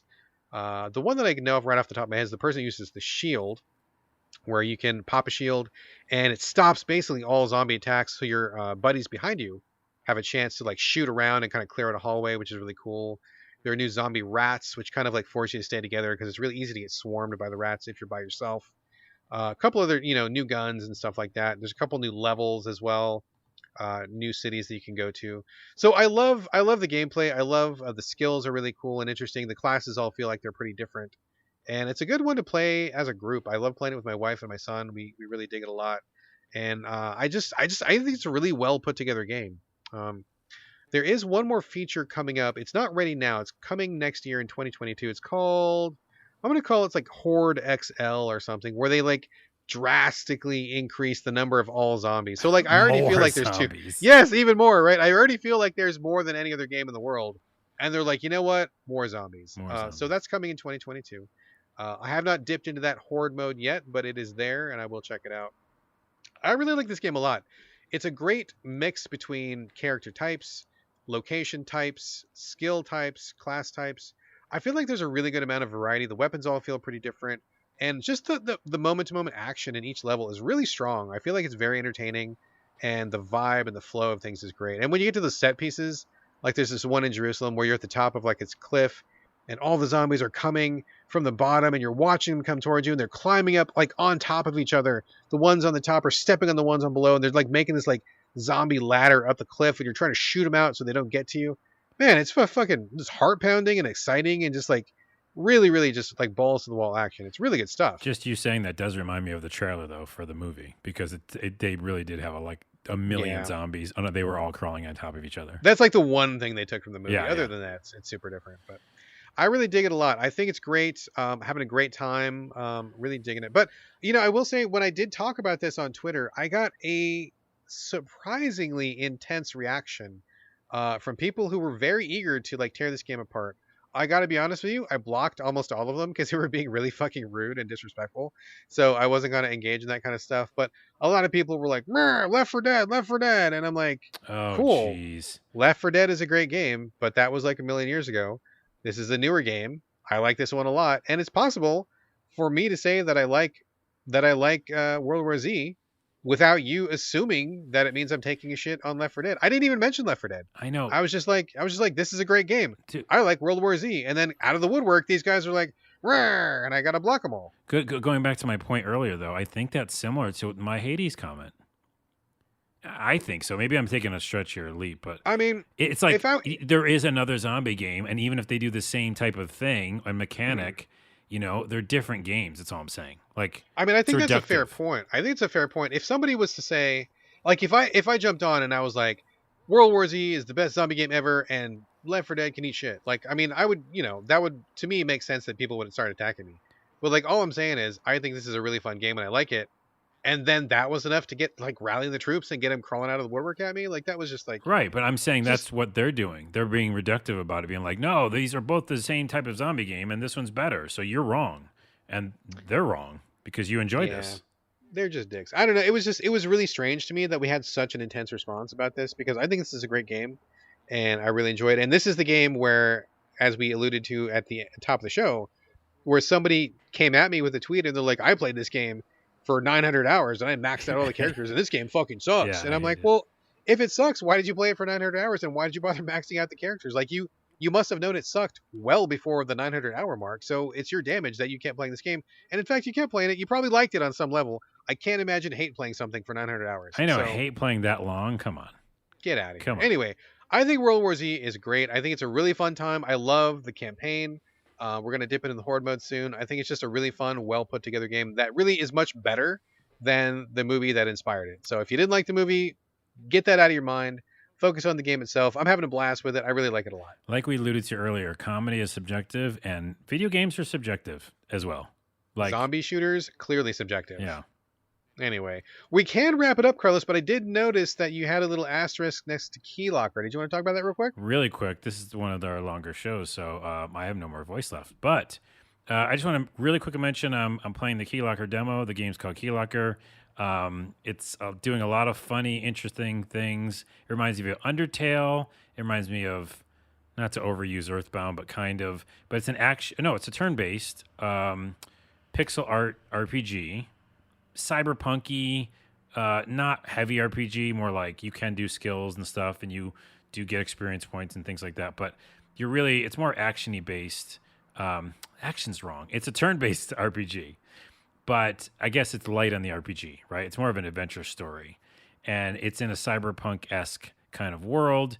But the interesting premise is you are a girl who can sing, and you are in a world with no music. So that's already very interesting. And then a lot of our artistic aesthetic is really cool. The style is neat, and a lot of the menus are funny. Back to comedy. There's a lot of like interesting, funny comedy like hidden throughout the game. And you can jump and run around in the overworld, but then when you actually do combat, it turns to a grid-based, turn-based combat. Anyways, there's a bunch of really fun stuff in here. There's also kind of a rhythm mechanic. So some of your attacks, what are the games that do that? Shadow of the Necromancer, is that it? No, Dance of the Necromancer. I don't know. I know what you're talking about. There's these games that use rhythm-based, yes. stuff in combat. Again, Undertale uses different types of ways you can fight. So there's a lot of like straightforward fighting, but there's also like straight up you pick up your guitar and do like Guitar Heroes type stuff to do like extra damage. So I really like it. It's interesting. It's a premise that I've not seen yet, and I'm gonna play more of it. So that's all. It is Crypt of the Necrodancer. Crypt of the Necrodancer, yeah. And it's not, that game's all just that style. This game has like many different mechanics, but a couple of them use like rhythm to do like extra damage. Just an element of it. Yeah. But it's such a cool concept. And I think the idea of the game is you're going to slowly like form a band in this world without, music. And by the way, the first song that the game opens with is fucking amazing. It's by an actual band. I think it's called Electro Bear. And I really like the aesthetic and the music. I'm into this game. This is just a demo, but it's called Keylocker. All right, the Keylocker demo on PC, I assume? I'm playing it on Steam, yes. All right, great. All right, check that out, folks. Sounds like a winner. And I believe that was one of the ones that was displayed from the recent Developers of Color presentation, wasn't it? That was. I think I mentioned it. I believe it was, yeah. Okay, check it out. Cool. All right, folks, that is it for us. This show is over. As always, we want your questions and comments. Hit us up, sovideogamespodcast@gmail.com. We're on Twitter @sovideogames. And I'm going to have to start saying that we are on TikTok. We sure are. Video Games Podcast, right? Yeah, So Video Games Podcast. But you can also reach us individually if you'd like to. Carlos, where are we directing your traffic this week? I'm going to send them all to So Video Games Podcast on TikTok. Don't worry about me. Sounds good. You got enough. You got enough attention. Let's divert it to TikTok. As for me, same as always, on Twitter, on Instagram. It's my name, BradGallaway. Always no O's. And that's going to do it for episode 252. Thank you all again for joining us here on the So Video Games Podcast. And we'll see you next Friday. But in the meantime, this is bye from Brad. And catch you later from Carlos. By the way, also before we go, this is the end of the show, but I'm going to play Hot Wheels Unleashed because I heard that's really, really fun. And also, Ultimate 7 Challenge has been challenged. So you have to do it. Challenge engaged. Challenge. All right.